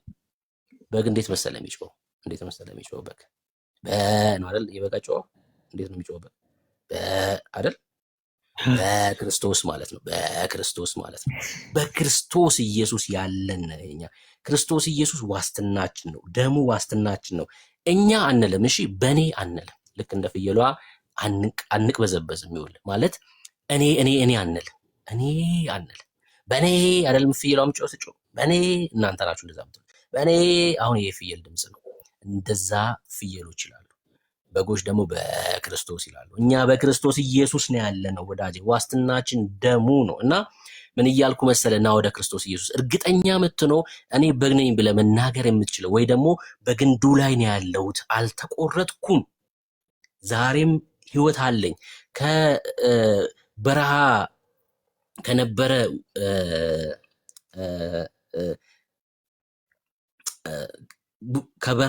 የበረሃ ከነበረ ወይራ ተነቅዬ በግንዱ ላይ መጥቼ ተተክያለሁ፣ አሁንም በግንዱ ላይ ነኝ ብለህ በእርግጠኝነት መናገር የምችለው በክርስቶስ ኢየሱስ ስትሆን ነው። ና ወደ ክርስቶስ ኢየሱስ ቃል ግባ ለራስህ ዛሬ። ወደ ክርስቶስ ለመምጣት መምጫ መንገዱ ምንድን ነው? ወደ ክርስቶስ ኢየሱስ መምጫው መንገዱ ምንድን ነው? የመጀመሪያው ስብከት ነው። ከዛ በኋላ ኢየሱስ ክርስቶስ አዎ ስለኔ ኃጢአትና በደል በቀራንዮ መስቀል በወንበዴዎች መካከል ተሰቅሎ ሞቷል። ደግሞ ማንም ይሰብከው ደግሞ ይሄው እየነገርኩ እኮ ነው። ከሐዋርያት የሰማነውን ቅዱሱን የእግዚአብሔር ቃል እየነገርኩ ነው ያለሁት። ከዛ አንተ ከሐዋርያት የሰማሁትን ቅዱስ ወንጌል እየነገርኩ ነው። በግ የተባለው ለበጎች በብሎ ለሚጮሁ ሳይሆን ቅዱስ ቅዱስ እያሉ በቤተ መቅደሱ እልል ለሚሉት ነው እንጂ በየበረሃና በየጫካው አዳራሽ ከፍቶ እያለ ለሚጨፍረው ሰይጣን ለሚጋልበው እንዳልሆነ እየነገርኩ ነው። እሺ አሁን ምንድነው ለተናገርከው ነገር እሺ ማስረጃ ምናምን ብለህ ይረዝማል። አሁን አሁንም ደግሞ ሰማኝ። እሺ አሁን አንተ አዳራሽ ብለህ ምናምን ያሸማቀቀ መስሎት ነው። አዎ አዳራሽ ነው ያለን። እኛ ጋር ያለው አዳራሽ በቆርቆሮ ሊሆን ይችላል። አሁን እንደውም እግዚአብሔር ይመስገን ጌታዬው ገንዘብ የሚሰጠን። እኛ ጋር ያለው አዳራሽ ደግሞ በቆርቆሮ አይደለም። ክርስቶስ በራሱ በደሙ ያነጸውን ክርስቶስን ከላይ አድርገን በመስቀሉ የምናምን ለመስቀሉ መከራን የምንቀበል ቢሰድቡን እንኳን ሰደቡን ብለን የማናፍር ስለ ክርስቶስ መሰደባችን፣ ጭቃ መባላችን፣ በግ መባላችን፣ ፍየል መባላችን የማያጎድለን በክርስቶስ የምናምን ሰዎች ነን። በግ አንባል። አንዴስ በጋት በነገር ከገኝኩ በጋት ትባሉ። እሺ እኔ በግ ነኝ አልኩ አልባልም ካልክ እኮ ነው ገብቶኛል እኮ። በክርስቶስ ኢየሱስ ያመነ ነው በግ ነኝ ብሎ መናገር የሚችለው። አንዴስ ስናገር ግን አታቋርጠኝ፣ እንደ ቅድሙ ስሜታዊ ሳትሆን። አዎ እኛ ቆርቆሮም በሸራም ያለ አዳራሽ አለን። አሁን እግዚአብሔር ይመስገን ገንዘብ ደግሞ መጥቶ ይሄው በድንጋይ ደግሞ እየሰራን ያለ ነው። ልዩነቱ እኛ ጋር ያለው በቆርቆሮ ነው፣ እናንተ ጋር ደግሞ በድንጋይ ያለ አዳራሽ ነው። አዳራሽነቱ አይቀየርም። በአዲስ ኪዳን ቤተ መቅደስ ምናምን ብላ ብላ በክርስቶስ ደም የታነጸ ህንፃ ምናምን የሚባል ነገር የለም። ተረት ተረት ነው። አዲስ ኪዳን ላይ የክርስቶስ ደም የሚቀድሰው ህንፃ የለም፣ ቦታ የለም። የክርስቶስ ደም የቀደሰው ብሩክን ነው። የክርስቶስ ደም የቀደሰው እኛ ክርስቲያን ወንድም እህቶችን ነው እንጂ ህንፃ ሊቀድስ ክርስቶስ ኢየሱስ አልሞተም። መስቀል ሊቀድስ እንጨት ሊቀድስ ክርስቶስ ኢየሱስ አልሞተም። ቤተ መቅደስ የሚባል ህንፃ የለም። ቤተ መቅደስ የሚባል ስፍራ በአዲስ ኪዳን የለም። የእግዚአብሔር ቤተ መቅደሶች እኛ ነን። ምን ማለት መሰለ? በብሉይ ኪዳን የነበረው ቤተ መቅደስ 3 ክፍል ነበረው። ምን ማለት ነው እሱ? የመጀመሪያው ህንፃ ነበረ። ከዛ ትገባለህ፣ ቅድስት ታገኛለህ። ከዛ ስገባ ቅድስተ ቅዱሳን ታገኛለህ። ልክ በዚሁ ምሳሌ ያለው ይሄ ሰው ነው። ስጋችን አለ፣ ወደ ውስጥ ስገባ ነፍስ አለ፣ ከዛ መንፈስ አለ።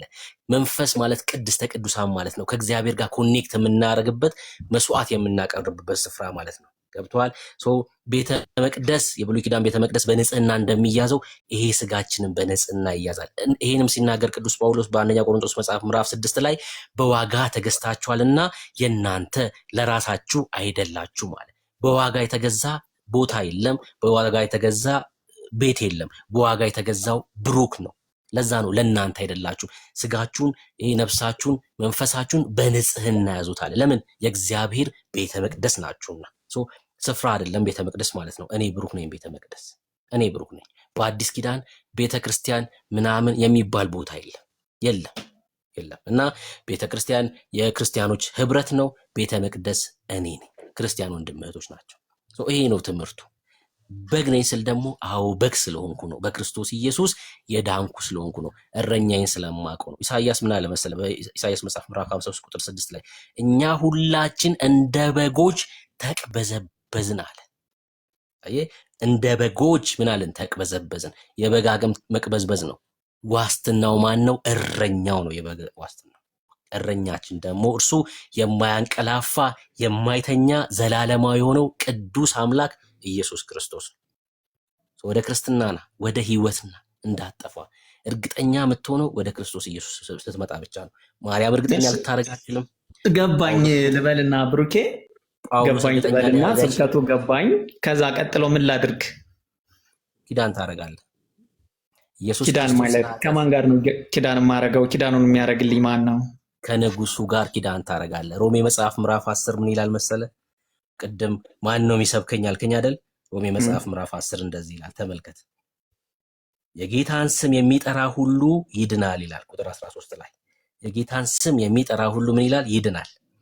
እንግዲህ ያላመኑበትን እንዴት አድርገው ይጠሩታል? ባልሰሙትስ እንዴት ያምናሉ? ያለ ሰባኪስ እንዴት ይሰማሉ ይላል። ሰባኪ ያስፈልጋል። ከዛስ የተሰበከውን የእግዚአብሔር ቃል አምነ በክርስቶስ ኢየሱስ መዳን ነው ማለት ነው። እንዴት ነው ታዲያ ኪዳን የምታረገው? እዚህ ሮሜ መጽሐፍ ምዕራፍ 10 ምን ይላል መሰለ? ኢየሱስ ጌታ እንደሆነ በአፍህ ብትመሰክር ይላል። ከዛስ እግዚአብሔር ከሙታን እንዳስነሳው በልብህ ብታምን ትድናለህ ይልና ሰው በልቡ አምኖ ይጸድቃል፣ በአፉም መስክሮ ይድናል ይላል የእግዚአብሔር ቃል። ኢየሱስ ክርስቶስ ስለአንተ ኃጢአት ኪዳኑን የሚያደርገው ከእግዚአብሔር ጋር ነው ወይስ ኪዳን የሚያስገባው ሰው አለ? የሚመራማ ሰው አለ። የሚመራ ሰው አለ። ምን ይባላል እሱ? ፓስተር ነው ወይስ? አሁን አንተ ኪዳን ታስገባኛለህ ከእግዚአብሔር ጋር። በቃ ስብከትህ ገብቶኛል፣ ትምህርትህን ተረድቻለሁ። ምን መሰለህ አሁን ምን ልትለኝ እንደሆነ ገብቶኛል። አሁን ቄስ ደባልቄና ቄስ አሸብር መተው የሐዋርያው ቅብብሎሽ ያላቸው ሰውዬ ካላሉኝ ልትለኝ ነው አይደል? ቄስ አሸብር ቄስ አሸብርና ቄስ ደባልቄ መዳኑን የማያውቅ አንድ ሰውዬ በጣም በሚገርም ቄስ ናደውንም ጥራቸው፣ ቄስ አሸብርንም ጥራቸው፣ መዳኑን የማያውቅ በግ ይሁን ፍየል፣ ልክ አንተ አላቅም እንዳልከው ወይ አይደለሁም እንዳልከው የት እንደሚገባ የማያውቅ አንድ ሰውዬ ነው ቄስ አሸብር ወይ ቄስ ደባልቄ። ከዛ ምን ትላለህ? ሐዋርያዊ ቅብብሎሽ ውስጥ ያለ ሰውዬ ነው። እሱ ካልሆነ ትላለህ ህይወት ቀልዳ አይደለም። አንተ አሁን ገና እዛ ጋር ነው ያለው። ህይወት ግን እንደዛ አይደለም። በክርስቶስ ኢየሱስ አምነ ብታመልጥ ነው የሚሻለው። የምሬን ነው የምልህ። አሁን ፓስተር እሺ፣ ማንም የሚያስመልጠኝ ነው። አሁን የሚያስመልጠኝ እፈልጋለሁ። ያለሁበትን ቦታ የማላቅ ፍየልም ሊሆን በግ ማላቅ ነኝና የሚያስመልጠኝ ማን ነው ብዬ ሳስብ ቀድሞ የሚመጣው ከኛ ቤት ሰው አለ አልከኝ። እነዛን ሰዎች ምን የተሰጣቸው ናቸው ንገረኝ እስኪ። እነዛ ሰዎች አስመላጭ እንደሆኑ የእግዚአብሔርን ቃል ያዙ። በምን አውቃለሁ የእግዚአብሔርን ቃል መያዛቸውን? አሁን አንተ አስመላጭ ነኝ እያልክ ነው። ራስህን ቃል እየነገርክ ነው። አልሰማም። አየህ አላልኩም። የእግዚአብሔር ምን ይላል መሰለህ? ሁለተኛ ቆሮንቶስ መጽሐፍ ምዕራፍ 2 ላይ ሁለተኛ ምዕራፍ 5 ላይ የእግዚአብሔርን ቃል እንደዚህ ይላል። ሁለተኛ ቆሮንቶስ መጽሐፍ ምዕራፍ 5 ከቁጥር 17 ጀምሮ ላንብብልህ። ስለዚህ ማንም በክርስቶስ ቢሆን አዲስ ፍጥረት ነው። ማንም ማን አለ? ማንም። ከዛስ አሮጌው ነገር አልፏል፣ እነሆ ሁሉም አዲስ ሆኗል። ነገር ግን የሆነ ሁሉ በክርስቶስ ከራሱ ጋር ካስታረቀን የማስታረቅንም አገልግሎት ከሰጠን ከእግዚአብሔር ነው። ለማ አዲስ ፍጥረት ለሆነ ሁሉ ማለት ነው። ቦርን አጌን ላረገ ሁሉ። ከዛስ እንደዚህ ይላል፣ እግዚአብሔር በክርስቶስ ሆኖ ዓለሙን ከራሱ ጋር ያስታረቅ ነበርና በደላቸውን አይቆጥርባቸውም ነበር፣ በእኛ የማስታረቅ ቃል አልሆነ። ይሄ የማስታረቅ ቃል ምንድን ነው? ይሄ ወንጌል ነው፣ የማስታረቁ ቃል። ከዛ ቀጥሎ እንደዚህ ይላል፣ እንግዲህ እግዚአብሔር በእኛ እንደሚማልድ ስለ ክርስቶስ መልእክተኞች ነን። እግዚአብሔር በእኛ ይማልዳል። ምን ብሎ? ኑ ታረቁ እያለ ከእግዚአብሔር ጋር ታረቁ ብለን ስለ ክርስቶስ እንለምናለን። አሁን እየለመንኩ ነው ያለሁት። ምን ብዬ? ከእግዚአብሔር ጋር ታረቅ። መሞት የለብህም፣ መጥፋት የለብህም። እግዚአብሔር በእኔ ውስጥ እየማለደህ ነው ያለው። ምን ብሎ? ና ልጄ፣ ክርስቶስ ኢየሱስ ስለ አንተ ኃጢአትና በደል ነው የሞተው ብሎ እግዚአብሔር እየለመነህ ነው ያለው። ልጠፋ ነው፣ ሞቱ ግን ለአንተ ነው። ክርስቶስ ሞቶልህ ወደ ሲኦል መግባት የለብህም። እኔ ምን እያረኩ ነው? ይሄ የማስታረቅ ቃል ይዤ እየነገርኩ ነው ያለሁት። እኔ ደግሞ ክርስቶስ ኢየሱስን በማመን የዘላለም ሕይወት ይገኛል። ይሄ እኔ ብቻ አይደለም፣ የሰማይም ሐሳብ ነው። ወደ ክርስቶስ ኢየሱስ ነው። ጥሩ። ስለዚህ ለመታረቅ ምን ተማርኩ? ስብከቱን ወሰድኩ። ከዛ ቀጣይ ደግሞ አስታራቂው ጋር ሄጄ ምንድነው የማደርገው? አስታራቂው ጋር መጣሁ። አስታራቂው እሱ እንደሆነ በአቅም አስታራቂው ለምሳሌ ብሩኬ ነው ብል ብሩኬ ምንድነው የሚያደርግልኝ? አላልኩም። እኔ አስታራቂ ይኸው እየጠራኸኝ ነው። አስተማርከኝ፣ ወንጌልን ነገርከኝ፣ ብርሃንን ገለጥክልኝ፣ አስተምሩ ስለሚል አስተማርከኝ። ከዛ ቀጥሎ ብሩኬ ለእኔ ያለው ኃላፊነት ምንድን ነው? ብሩኬ ለእኔ ያለው ኃላፊነት ማለት በቃ መርሃለዋ ኪዳን እንድታረግ ከክርስቶስ ኢየሱስ ጋር ኪዳን እንድታረግ የክርስቶስ ሞት ለአንተ እንደሆነ በልብ አምነህ እንድትመሰክር መርሃለሁ። በቃ ይኸው በልብ ያመንኩኝ። ከዛስ ምንድን ነው የምታደርግልኝ? ያንተን ኃላፊነት እስከምን ድረስ ነው የምታደርሰኝ? መርሃለሁ አልኩህ እኮ። ከዛማ ክርስቲያን ከሆንኩ በኋላ ነው እያልከኝ ያለኸው? ክርስቲያን ከመሆኔ በኋላ ክርስቲያን ከሆንኩ በኋላ ማገኛቸውን ነገሮች ንገረኝ። ማወቅ ፈልጌ ነው። ለመምጣት ማወቅ እንደሚቀድም ነግረኸኛልና። ክርስቲያን ከሆንክ በኋላማ መሰረታዊ ክርስትና ትምህርት ትማራለህ፣ ጌታ ያዘዛቸውን ትእዛዞች ትፈጽማለህ፣ ትጠመቃለህ፣ የጌታ እራትን ከክርስቲያኖች ጋር ህብረት አድርገህ ትወስዳለህ። ከዛስ የጌታ እራትን በላው፣ ስራ የለብኝም። ከዛ በኋላ እንዲያውም እኔ ስራ እንዲቀልልኝ ነው የምፈልገው። በቃ ይሄ ነው ብለው አጭሩ ንገረኝ። አንድ መወላወል ላይ ያለ፣ ጭቃ ውስጥ እንዳለ፣ ጎዳና ላይ ያለ፣ ረሃብና ጥም ብርድ ያንገላታው ሰው እንደሆነ አድርገህ እኛ ቤት ብትመጣ እንዲህ ታገኛለህ ብለህ ንገረኝ። ስራ የለብህም ወይ ስትለኝ ማለት እንደፈለክ ትኖራለህ ማለት እንደፈለኩ ነው የምኖረው እያልከኝ ያለው እኮ። ምንድን እየሆንኩ ነው የምኖረው? አሁን ከሀብታም ቤት ስትሆን ከጎዳና ወጥተህ ስትሄድ ስራ አይኖርብህም። በሰራተኛ ነው የምትበላው። ደሞዝ ደረሰ አልደረሰ አትጨነቅም። ሀብታም ሁሉን የሚያደርግልህ ስላለ ስራ የለብኝም ያልኩት ከዛ አንጻር ነው። እሺ በደንብ ስማኝ፣ ችግር የለውም። አምነ ክርስቶስ ኢየሱስን የዘላለም ሕይወት እንደሆነ ተቀብለ ከመጣ በኋላ የዳነ ማንነት ስላለክ እግዚአብሔር እርሱ ባዘጋጀው የመዳን መንገድ ኢየሱስ ክርስቶስ በጨረሰው ሕይወት ውስጥ ስለምትኖር የዘላለም ሕይወት አለክ። ያ ማለት ግን እዚህ ቤት ውስጥ የገባ የዘላለም ሕይወት ወደ እረፍት የመጣ ሰው እንደፈለገ ይኖራል፣ በኃጢአት የተጨማለቀ ይኖራል። እንደዛ ነው ወይ የምኖረው እያልከኝ ከሆነ አልሰራ የምትለኝ ከዛ አንጻር ከሆነ ሲጀምር አንተ አልመጣህም። ለምን? የዳነ ሰው በኃጢአት ስለማይኖር በኃጢአት ውስጥ የሚኖር ስላልሆነ። ለምን? የእግዚአብሔር ቃል ሲናገር በአንደኛ ዮሐንስ መልእክት መጽሐፍ ምዕራፍ 3 ላይ ኃጢአት የለባችሁም አንድ ጊዜ ስታምኑ ድናችኋል አልከኝ እኮ። እታች ወንድሞችህ እንደሚነግሩኝ ከሆነ በክርስቶስ በጌታ በኢየሱስ ክርስቶስ አምነህ ወደ ጌታ ብትመጣ ድነሃል። ከዳንክ ደግሞ ስራ የለብህም እያልከኝ ነው። እኔም አልኩ እኮ እሱንማ ድነሃል አልኩ። የሆነ ድኛለሁ። ድነሃል ማለት ግን በኃጢአት ትኖራለህ ማለት ግን አይደለም። ድነሃል ማለት አትሰራም ማለት አይደለም። ልዩነቱን በደንብ ላሳይክ። ያልዳኑ ሰዎች ለመዳን እንሰራለን ይላሉ። ያልዳኑ ሰዎች። የዳኑ ሰዎች ክርስቲያኖች ደግሞ ስለ ዳንን እንሰራለን ይላሉ። ልዩነቱን አግኝተኸኛል? በደንብ ሰምተህ ከሆነ ያልዳኑ ሰዎች ለመዳን ስራን እንሰራለን።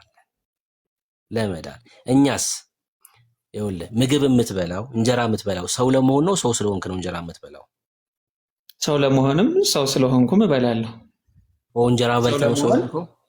ቆይ እ? ሰው እንጀራ በልተህ ነው ሰው የሆንከው? እንጀራ ከበላው ነገን ስለምቀጥል እኔ ስለ ነገ አይደለም አሁን እያወራሁ ያለት አሁን ሰው የሆንከው ሰው ለመሆን አዎ ሰው ለመሆን እንጀራ በልተህ ነው ሰው የሆንከው ወይስ ሰው ስለሆንክ ነው እንጀራ እየበላ ያለው?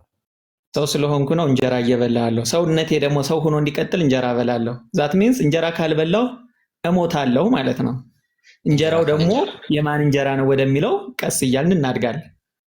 ቆይ በቃ ችግር የለውም። እንጀራ የምትበላው ሰው ስለሆንክ ነው አይደለ? አዎ ቴንክ ዩ። ምን ማለት መሰለህ ላሳይህ። አሁን ኤፌሶን ባንተ ላይ አገላለጽ መጽሐፍ እንጀራ ከመብላት በፊት ሰው ነበርክ፣ ሰው አድርጎ ፈጥሮሃል የሚለውን የስድስተኛ ነው የሶስተኛ ክፍል ነው ያልከኝ ቅድም፣ የዛን ልትነግረኝ ባልሆነ። አንዴ ስማኝ፣ መጽሐፍ ቅዱሳዊ ጥቅስ ስለሰጠ ነው። በደንብ ስማኝ። እሺ የእግዚአብሔር ቃል በኤፌሶን መልእክቱ መጽሐፍ ምዕራፍ 2 ቁጥር 10 ላይ ጳውሎስ እንደዚህ ይለናል፣ እኛ ፍጥረቱ ነንና ይላል። እኛ ፍጥረቱ ነንና ሲል ሁሉን ሰው ነው እያለን ያለው? ሁሉን ሰው ነው እያለ ያለው ወይስ በክርስቶስ ኢየሱስ ዳግም የተፈጠረው ነው እያለ ያለው? ሁሉን ሰው ነው። አየህ፣ አይደለም። በደንብ ስማ። ሁሉን እኛ የፈጠረው እሱ ስለሆነ ሰው አይደለም አድርጎታል። የማመን ያለማመን ጉዳይ የተለያየ ቢሆንም ሙስሊምም ሰው ነው፣ አንተም ሰው ነህ፣ አይደለም እኔም ሰው ስልህ ነኝ። እኮ ማስረጃ ነው የሚባለው። በቃ አይደለም አልኩ አይደል? እሺ ማስረጃ ስጠኝ። በቃ እንደዛ ነው የሚባለው። አይደለም እሺ ስልህ በቃ ማስረጃ ነው የሚባለው። እኛ ፍጥረቱ ነንና እንመላለስበት ዘንድ እግዚአብሔር አስቀድሞ ያዘጋጀውን መልካሙን ስራ ለማድረግ በክርስቶስ ኢየሱስ ተፈጠርን ይላል። እኛ ፍጥረቱ ነንና እንመላለስበት ዘንድ እግዚአብሔር አስቀድሞ ያዘጋጀውን መልካሙን ስራ ለማድረግ በክርስቶስ ኢየሱስ ተፈጠርን የሚለው ሁሉን ሰው ነው ወይስ ዳግም የተወለደውን ሰው ነው? ዳግም በአንተ አገላለጽ ዳግም የተወለደውን ነው። እኔ የእግዚአብሔርን ቃል ነው፣ በእኔ አገላለጽ ሳይሆን የእግዚአብሔርን ቃል ነው የጠየቅኩ። የእግዚአብሔር ቃል ምን እያለ ነው እዚህ ስፍራ ላይ? እሺ በእግዚአብሔር ቃልም ዳግም የተወለደው በቃ ፍጥረቱ ነንና ማለት በክርስቶስ ኢየሱስ ዳግም ተፈጥረናል። ምን ለማድረግ? መልካሙን ስራ ለማድረግ። ዳግም የተፈጠረ ሰው፣ ዳግም የተወለደ ሰው መልካም ስራ ያደርጋል። ዳግም ስለተወለደ ምን ያደርጋል ማለት ነው? መልካም ስራ ያደርጋል። ለዚህ እንደዛ ነው የሚለው እኮ። ይኸውልህ እኛ ፍጥረቱ ነንና እንመላለስበት ዘንድ እግዚአብሔር አስቀድሞ ያዘጋጀውን መልካሙን ስራ ለማድረግ በክርስቶስ ኢየሱስ ተፈጠረ። በክርስቶስ ኢየሱስ የተፈጠረ ደግሞ መልካም ስራ ያደርጋል። ለመፈጠር ሳይሆን ዳግም ለመፈጠር ሳይሆን ምንሰራው የተፈጠርን ስለሆነ ነው ምንሰራው። የተፈጠርን ስለሆነ ወደ ክርስቶስ ኢየሱስ ጠርቼክ ናዳን ብዬ ከዳንክ በኋላ እንደፈለግክ ትኖራለህ ማለት አይደለም። ለምን? ዘር ስለምትቀይር። የቁጣ ልጆች ነበራችሁ ይላል አይደል ጳውሎስ። የቁጣ ልጅ በኃጢአት ይኖራል። ዮሐንስ ደግሞ ስለዚህ ነገር ሲናገር ምን አለ መሰለ? አሁን ይሄን ቃል አይደለም ብለህ የምትቃወም ከሆነ አንተ ትነግረኛለህ። ዮሐንስ በመልእክቱ በአንደኛ መልእክት መጽሐፍ ምዕራፍ 3 ላይ እንደዚህ ያለን ቅዱስ ዮሐንስ የዘብዴዎስ ልጅ ማለት ነው። ምዕራፍ 3 ቁጥር 8 ኃጢአትን የሚያደርግ ከዲያብሎስ ነው አለ። ኃጢአትን የሚያደርግ ከማን ነው? ከዲያብሎስ ነው። ዲያብሎስ ከመጀመሪያው ኃጢአት ያደርጋልና ኃጢአትን የሚሰራ ሰው፣ በኃጢአት ምልልስ ውስጥ የሚኖር ሰው እሱ ከዲያብሎስ ነው። ስለዚህ የዲያብሎስን ስራ እንዲያፈርስ የእግዚአብሔር ልጅ ተገለጠ። የእግዚአብሔር ልጅ መገለጡ የሚያስፈልገው ለምንድን ነው? የዲያብሎስ ስራ እንዲፈርስ ነው። ከዛ ከእግዚአብሔር የተወለደ ሁሉ ኃጢአትን አያደርግም ይላል። አንተ ከእግዚአብሔር ተወልደሃል? አዎ ከእግዚአብሔር ተወልጃለሁ፣ ኃጢአትንም አላደርግም። ባደርግም ኃጢአት ሳደርግ ከእግዚአብሔር የሚምር ተወልጃለሁ። አምላክ አለኝ። ዕለት ዕለት ይቅርታን ጠይቃለሁ። ሰው ነኝና አጠፋለሁ። ባደርግ ሳይሆን ይኸውልህ ቃሉ ከእግዚአብሔር የተወለደ ሁሉ ኃጢአትን አያደርግም ነው የሚለው። ከእግዚአብሔር ያልተወለደ ማን አለ? ሁሉም እኮ ከእግዚአብሔር ተወልዷል። ወይኔ ጉዴ! ሙስሊም ከእግዚአብሔር ተወልዷል? የእነሱን እምነት እነሱን ጠይቃቸው። እኔ ከእግዚአብሔር የተወለድኩ ነኝ ብዬ ነው የማስበው። እኔ ምክንያቱም ሳብጀክቲቭ ይሆንብኛል ብዬ ነው ሂጄ ከእነሱ የእነሱ ሃይማኖት እንዲህ ነው ምናምን አልልም። ሰው ከእግዚአብሔር የሚወለደው እንዴት ነው? በክርስቶስ ኢየሱስ አምኖ እሱን ሲቀበል። ሙስሊም ታዲያ በክርስቶስ ኢየሱስ ያምናል እንዴ? ታዲያ ምንድን ነው የምትለኝ? ስለ ሙስሊሞች ደግሞ ራሳቸውን ነው እንጂ ሙስሊም በኢየሱስ ያምናል አያምንም የሚለውን እኔ አልመሰክርም። ኦርቶዶክስ በኢየሱስ ያምናል ብትለኝ የመጣሁበት እምነት ስለሆነ እመሰክራለሁ። እሺ በቃ እንደዚህ እናድርግ። በቃ ክብር ለኢየሱስ ይሁን። አሜን። ሙስሊም የእግዚአብሔር ልጆች አይደሉም። ሙስሊሞች ከእግዚአብሔር የተወለዱ አይደሉም። የእግዚአብሔር ልጆች አይደሉም። እግዚአብሔር ልጅ ለመሆን እኔ ሙስሊሞች አይደሉም አብዛኛው ኦርቶዶክሳዊ እንኳን የእግዚአብሔር ልጅ ነው ብዬ አላምንም በጭራሽ። የእግዚአብሔር ልጅ ደግሞ አብዛኛው ለምን አልክ? ሁሉም ለምን አላልክም? ሁሉም ያላልኩት ለምንድን ነው? ገና የሚመጡ አሉ ነው አይደለም። የክርስቶስን ስራ እየሰሩ ያሉ አንዳንድ ድነው እዛው ሰዎችን ከጨለማ ለማውጣት እየሰሩ ያሉ አሉ ብዬ ስለማምን እንጂ አብዛኛው ከ90% በላይ ኦርቶዶክሳዊ ከእግዚአብሔር የተወለደ አይደለም፣ የእግዚአብሔርም ልጅ አይደለም። ፍጥረታዊ ነው። በቃ ፍጥረታዊ አዳማውያን ናቸው አብዛኞቹ። ማስረጃ ብልህ 90 ያልካትን ቁጥር ማስረጃ የራስ ሳይንቲፊክ ኢንፍሌሽን ነው ምንድነው? ይሄ ናሬሽን ነው ወይስ ምንድነው? ለምሳሌ እዚህ ውስጥ ለምሳሌ አንተን ጨምሮ 10 ሰዎች ባስገባ 10ራችሁም እንዳልተወለዳችሁ ማሳየት ይችላል። ከአንተ ልጀምር። ከ10 አንዳችን ከ9 እኔ በክርስቶስ እንዳምን ምንድነው ማወቅ ያለብኝ? የሚጠበቅብኝ ምንድነው? በስለላ መልክ እሺ፣ አንተን ላሳይክ። እኔ ምንድነው? አንተ እንዳልተወለድክ ከእግዚአብሔር ላሳይክ። እሺ፣ ላሳይክ። በክርስቶስ ኢየሱስ አምነን የተወለድከው አንተ? አዎ፣ በአብ በወልድ በመንፈስ ቅዱስ ስም በክርስቶስ ኢየሱስ አምኜ ሃይማኖት ብዬ ኦርቶዶክስ እምነት እየተከተልኩ ነኝ። መቼ ነው ያመንከው? መቼ ነው ያመንኩት? በክርስቶስ ኢየሱስ እንደተወለድኩ ሳምን፣ የአብን የወልድን የመንፈስ ቅዱስን ልጅነት ሳገኝ።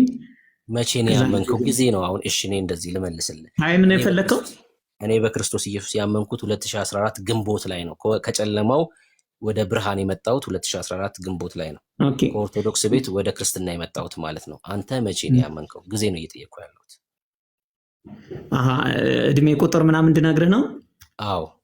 ኦኬ፣ 24 ዓመት ይሆናል። ቀኑን ማስታወስ አልችልም። ያው እጀ ማንበብ ሊኖርብኝ ነው። በርዝ ሰርቲፊኬት ምናምን ክርስትና የተነሳሁበትን በአብ በወልድ በመንፈስ ቅዱስ አጥምቃችሁ ኦርቶዶክስ አድርጓቸው ተብሎ የኦርቶዶክስ እምነትን ስቀበል ነው። የዛኔ ኦርቶዶክስ ማለት ደግሞ አብ ወልድ መንፈስ ቅዱስ ብላ የምታጠምቀን የ40 ቀን ልጅነትን ሳገኝ ነው እኮ። አሁን ምንድነው መሰለህ፣ አሁን አየህ አንድ ዳግም ያልተወለደ ሰው አገኘው ማለት ነው። እዚህ ምን አልከኝ አንተ? 24 ዓመት በፊት ስላልክ የ24 ዓመት ሰው እንደሆንክ እየነገርከኝ ያለው። ያ ማለት በ40 ቀን ነው ያመንኩት እያልከኝ ያለው። አየህ በ40 ቀን አይታመንም። አንድ ያልተወለደ ሰው በክርስቶስ ኢየሱስ ያልተወለደ አንድ ሰው አገኘው ማለት ነው። እኔ ከሆንኩኝ ነው ያልኩህ እንጂ የግድ ሁሉም ሰው 40 ቀን እያልኩህ አይደለም። አንተም ከመጣህ ዛሬ 20 ዓመት ከሆነ ከ20 ጀምሮ እናጠምቃለን። እኔማ በመለስ ወደ ኦርቶዶክስ ቄደር ነው የምታጠምቁኝ። እኔማ በ40 ቀን የተጠመቄ ወልደሃና የሚባል ክርስትና ለካ አንተ ከኦርቶዶክስ ነው የሄድከው። እንዳልከው ቄደር ነው ያንተ እኮ። በ40 ቀን ያጥምቃችሁኝ ወልደሃና የሚል ክርስትና ስም ሰጥታችሁኝ በጨለማ ውስጥ ስኖር ነበረ። ከጨለማው ወደ ህይወት ክርስቶስ ኢየሱስ አመጣኝ። ምንድነው ለሌላ የፈለኩት? ዋናው ነገር አሁን አብዛኛው ኦርቶዶክሳዊ ያስገብተን ብንጠይቅ ዳግም ያልተወለደ ነው። ለምን? በ40 ቀኑ ቤተሰብ ኃላፊነት ስላለበት ልክ ወስዶ ልጆቹን ክትባት እንደሚያስከትበው በ40 ቀን ወስዶ ውሃ ውስጥ ያስነከረክ። አየህ፣ ልዩነቱ እሱ ነው። እኔ ደግሞ በ40 ቀኔ ተጠምቄ ነበር። ጌታ ደግሞ ሲያገኝኝ ደግሞ ከ2 ዓመት ከምናምን በፊት ወደ ክርስቶስ መጣሁ። ምን አድርጌ? ኢየሱስ ክርስቶስ ስለኔ ኃጢአት መሞቱን አምኜ ብሩክ ጥያቄ ልጠይቅህ። ገባኝ። አይ ቆይ ረዥም በጣም ቆይ። አይ ሶሪ በጣም ረዥም ስለሆነ ያው ወንድሞቼ ታላላቅ ወንድሞቼ ቁጭ አድርጌ ረዥም ሰዓት ስለያዝኩኝ ነው። እሺ ስለያዝኩኝ ነው። እና ጌታ ኢየሱስ ይባርክ። ምናልባት የሚሉት ነገር ካሉ እነሱ ከአንተ ጋር ይቀጥሉ፣ ካልሆነ ግን ለሌላ ሰው ድል ስጥ። በጣም ረዥም ስለወሰድኩኝ። በጣም ትዕግስተኛ ሰው ነህ። እኔ መምህርነትህን ወድጀዋለሁ። ለፕሮቴስታንት የሚመጥን ወደ ክርስቶስ ወደ እናንተ ማህበር ለመምጣት ለሚፈልግ በጣም ትዕግስተኛ አስተማሪ ነህ። አታሸማቅቅም፣ አታሳቅቅም። መጽሐፍ ቅዱሳዊ አንድምታን እየጠቀስክ ነው የምታስረዳው። አንተ በጣም ጎበዝ ሰው ነህ። ጉብዝና ከኔ ኦርቶዶክሳዊ ምስክርነት ሳይሆን ያንተን ፐርሰናሊቲ ነው የገለጽኩት። በጣም ጎበዝ ነህ። ቴንክ ዩ። እኔ ጎበዝ አይደለሁም። ክብር ለኢየሱስ ይሁን። የጸጋው ባለቤት እሱ ነው። መልካም ነገር ካየህብኝ ክርስቶስ ኢየሱስ ይመስገን። ጌታ ይባረክ። እኔ በቃ ከደካሞች አንዱ ነኝ። ተባረክ። አትጥፋ ከዚህ ቤት። እወድሃለሁኝ። በቃ ወንድሞች ቀጥሉ።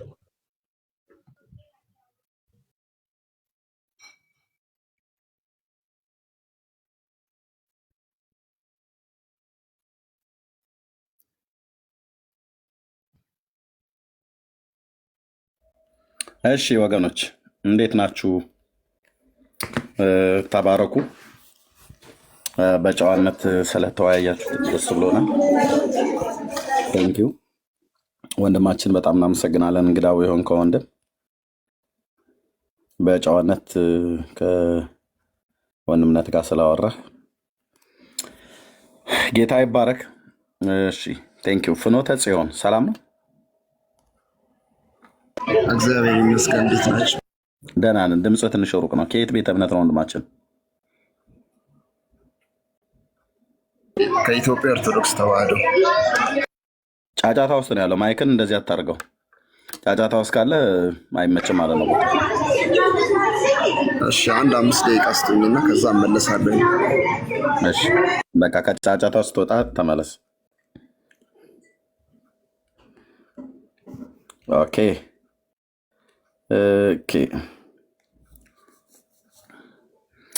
ዳጊ ያለ እንዴ?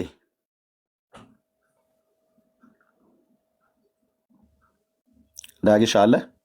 ምልክት ስጠኝ ካለ ድንገት አልተኛ ከሆነ ማለት ነው። ከተኛ እሺ አስገባለሁ። ዩአር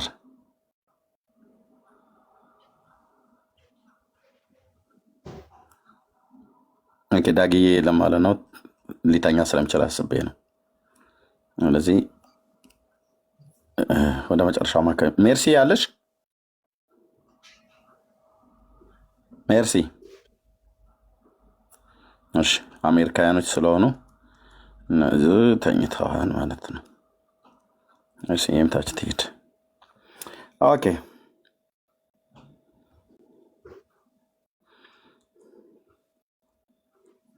ኦኬ። የት አለ ቅድም ዩአር እስ ይላክልኝ።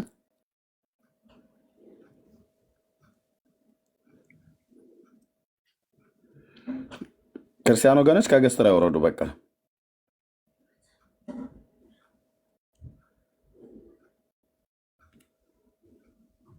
ታች ያለው ማሚላ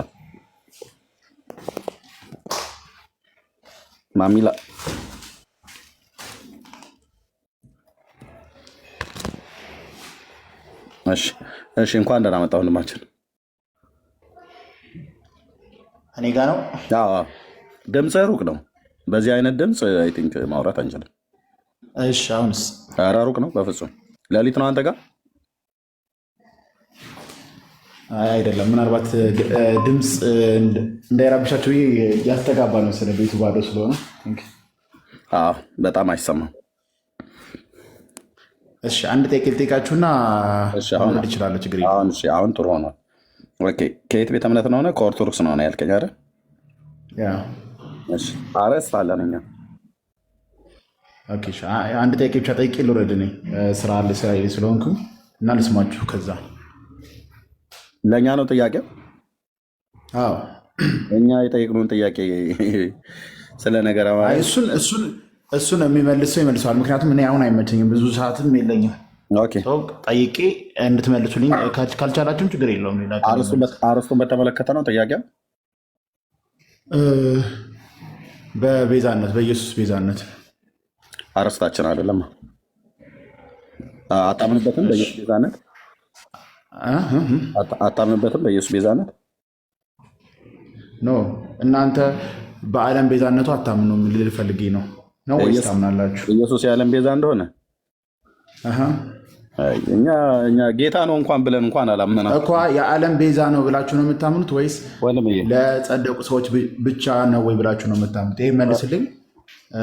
አምዳ ቤዛ የሆነው ለዓለም ነው። ምትኮ ነው የሞተው ለዓለም ነው። እኛ ኖ እንደዛ አይልማ። እናንተ እንትን በቃ ጨረስን። የሆነ የነገርኩህ ሌላ ኖ መልሱልን። ይሄን ነገር ካላችሁ መለስኩልህ። እንደኛ ዶግማ ብላችሁ ከምትይዙት መጽሐፍ ላይ መልስልኝ። ለዓለም ነው ቤዛ የሆነው። እኔ ያሳያለሁ በኋላ ቪዲዮ እታች ውረድ። ለዓለም ቤዛ ሊሆን ነው የሞተው። እኛ ለጻድቃን ሰዎች፣ ለአንዳንድ ሰዎች የሚባል ነገር የለም። ይሄ ቡቱቱና ድሪቶ ትምህርት እኛ አናቅም ያሉ ጴንጤዎች ካሉ ሄደህ ጠይቃቸው። እንዲህ አይነት ሸቀጣቸውን አልቀበልም እኔ። ኢየሱስ የዓለም ቤዛ ነው። አጭርና ግልጽ። ኦኬ። አሁን እንትኑ ጉያችሁ ውስጥ ያለው አሎሎ ግሎባችሁ፣ እጃችሁም፣ ብሽሽታችሁም፣ ብብታችሁም፣ ጭናችሁም ስር ሁሉ ተቃጥላችኋል። እሱን ቃጠሎ ለማትረፍ መተህ አሁን እንትን በቃ ሄጄ የቤት ስራ ሰጥቻቸው መጣሁ ብለህ ልትል ማለት ነው። ምን የቤት ስራ ትሰጠናለህ? ኢየሱስ የዓለም መድኃኒት ነው። ኢየሱስ የዓለም ቤዛ ነው። ለዓለም ሁሉ ቤዛ ሊሆን ነው የሞተው። ኦኬ፣ ለተወሰኑ ሰዎች ነው ሞተ ብለው የሚሉት እሱ ሰይጣናዊ ትምህርት ነው። አንቀበልም። አጭርና ገልጽ አለቅ። የለም ነቄነን ብራዘር፣ የብርሃን ልጆች ነን። አሁን አንተ ከዚህኛው ከመንገብገብ ውስጥ አትርፉን፣ እሳቱን ወደ እናንተ ቤት ውሰዱት፣ እየተለበለብንበት ያለውን ብለህ ነው። እኛ ቤት ለምን እንወስደዋለን? እኛ የባጤ ቋጡን መቃብር ቤዛ ነው፣ እንጨት ቤዛ ነው፣ ማርያም ቤዛ ነት፣ እንትን ቤዛ ነው ብለን፣ ጨርቅ ቤዛ ነው ብለን አላለን። አንድ ቤዛ ነው ያለን፣ የዓለም መድኃኒት የእግዚአብሔር ልጅ ዘመጦ ርእሶ ቤዛ ኩሉ እንዳለ ማለት ነው ቅዱስ ጳውሎስ። አለቅ አለቅ። ምንድን ያለው ቅዱስ ጳውሎስ በጢሞቴዎስ መልእክቱ ላይ? ዘመጦ ርእሶ ቤዛ ኩሉ፣ ነፍሱን ስለ ብዙዎች ቤዛ ሰጥ። አለቅ አለቅ። ከዚህ ውጭ ሌላ ቤዛ የለም። አለንም ብለንም ሰብከንም አናቅም።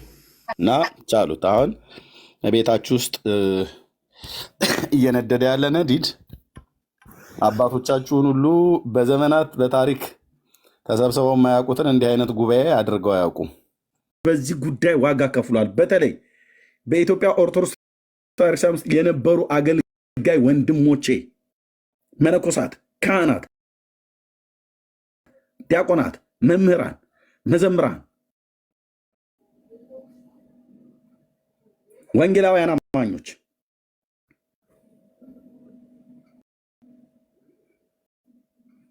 እና አያሳፍርም። ጥራት ይጎላቸዋል ተብለህ ስትባል ዛሬም ደረትን ትነፋለህ። በዚች ቤተክርስቲያን ደረቴ ይነፋሉ ትላለህ። ልታፍር በሚገባው ገና ምኑን አሳየን። የምን ጥራት እንደሆነ አረጋግጠዋል። አሁን ጥራት በብዙ መንገድ ይገለጣል። የትኛው ጥራት እንደሆነ አረጋግጠሃል። አሁን ምን ብለዋል? ተርጉመዋ እስኪ የብፁዕነታቸውን ንግግር ተርጉመዋ። አሁን ጥራቶች ከእትም አንጻር ጥራት ማተሚያ ቤት እኮ እንደፈለገ የሚታተምበት አይደል? እንደ ዛሬ የገንዘብ ምንጭ እኮ ነው። ስለዚህ ከትርጉም አንጻር ነው። ከምን አንጻር ነው ጥራት? የትኛው ላይ ነው ያሉት? ገድላቱ ላይ ነው ያሉት? ስንክሳሩ ላይ ነው ያሉት? መጽሐፍቶች ነው እንደዚህ የምታደርገው ብሎ የሚል ሰበብ ማሳበብ ቀረ። አሁን እዛው ተፋጁ፣ እዛው ተጠያይቁ። ምንድን ነው የትኞቹ መጽሐፍቶች ናቸው ብለው ያሉት ብፁዕነቶ ብለህ ሄደህ ጠይቃቸው።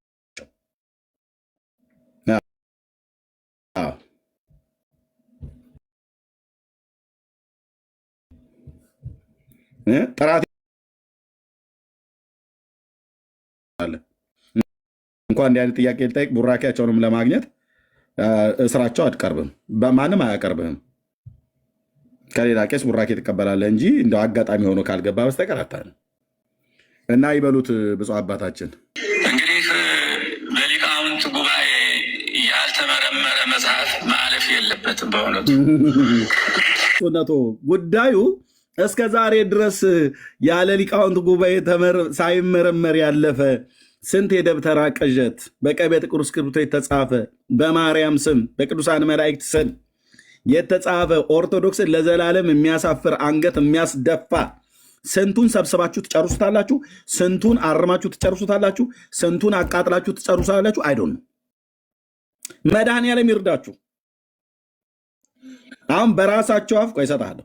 በራሳቸው አፍ ግን በፓትርያርኩም በሌሎችም አፍ መጽሐፍቶቻቸው ችግር እንዳለባቸው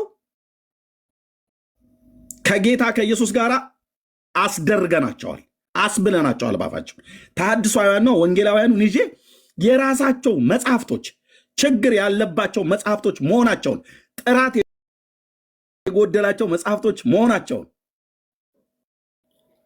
በራሳቸው አፍ እንዲመሰክሩ አድርገናል። አሁን ታዲያ ይህንን በማለት እኛ ጉራችንን አንቸረችርም። ምን ይሁንልን ብለህ የምትለው ኤርምያስ ብለካል። ምንም ህዝቤን የያዘ የስህተት ትምህርት ይልቀቅ ነው። መጽሐፍ ቅዱስ የእግዚአብሔር ቃል ይነበብ ነው። መጽሐፍ ቅዱስ ምን ያህልስ መጽሐፍ ይጻፋል? ነገሩ በየጊዜው ነው የሚጻፈው። የነ ሚናስ እኮ ሁሉ ተጽፏል። ባለግመሉ ጻፉልን ብለው ማለት ነው። ብፁዕ አባታችን አቡነ ሚናስ በግብፅ ሀገር ከእናታቸው ከንተና ሰው ወይ ባለጦጣው መጣ እየተባለ ብለው የሚሉ ምን ይሁንልን ነው? በስላሴ መልክ የተፈጠረን ትውልድ ሚናስ መጣል እንትና መጣል ባለግመሉ ባለጃርቱ እያሉ ማለት ነው። እና ያለን እስቲ እንግዲህ ስንቱን መጽሐፍ አርበው እንደሚጨርሱት ወንድሞች እናቶቼ።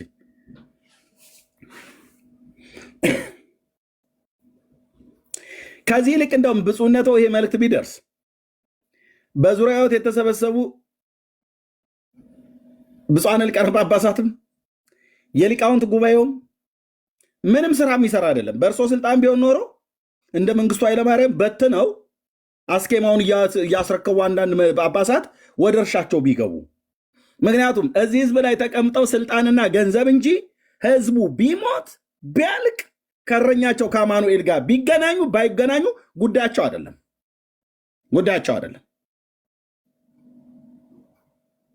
ምዕመኑም ጉዳዩም አይደለም። እንኳን ጳጳሳቱና ካህናቱ በጣም እኮ ኖረው በቃ ኖረው አጥንት መጋጥ፣ ምስሮጥ መብላት፣ ሽሮ መብላት፣ በቃሪያ ሲልጆ መብላት እና ኖሮ መርካቶ ፒያሳ፣ ከዛ መሯሯጥ ወደዛ ሄዶ አዳማ፣ ባህር ዳር፣ መቀሌ፣ ኢሉባቡር፣ ጅማ፣ ወለጋ፣ ድሬዳዋ፣ ባሌ ዙረት ችኳንታ ተከራይቶ ባንዲራ ለጥፎ ሆ እያለ እንትናን አነቅሳታለሁ እንትናን አከብራታለሁ። እንደዚህ ተንከራቶ ኢዮብ መጽሐፍ ምዕራፍ 1 ላይ እንዳለው ሰይጣን ትውልዳችን ዞሮ የዘላለም ሕይወት በእግዚአብሔር ላይ በኢየሱስ ክርስቶስ እንዳለ ሳያምን ለማመንም የሚያበቁትን በእግዚአብሔር ላይ በኢየሱስ ክርስቶስ በማመን መዳን የሚገኝበትን ጥበብ ሊሰጡት የሚችሉትን ቅዱሳት መጽሐፍትን ሳያውቅ እና ይሞታል። ወስደው እንደ ዘንጋራ ጉድጓድ ውስጥ ይጨምሩታል ማለት ነው። ዮሴፍ መቃብር ላይ ሩጫውን ጨርሷል ተብሎ ይጻፍልሃል ማለት ነው። እና ያንተ ታሪክ የሚያበቃው እዛ ጋ አይደለም። ከዛች ከጉድጓድ መውጣት ከነፍስ መውጣት በኋላ ነፍስ የምትባል እንደ ሲም ካርድ ከውስጥ ትወጣለች። አንድዬ ጋ ትሄዳለች ማለት ነው። የኔም ያንተም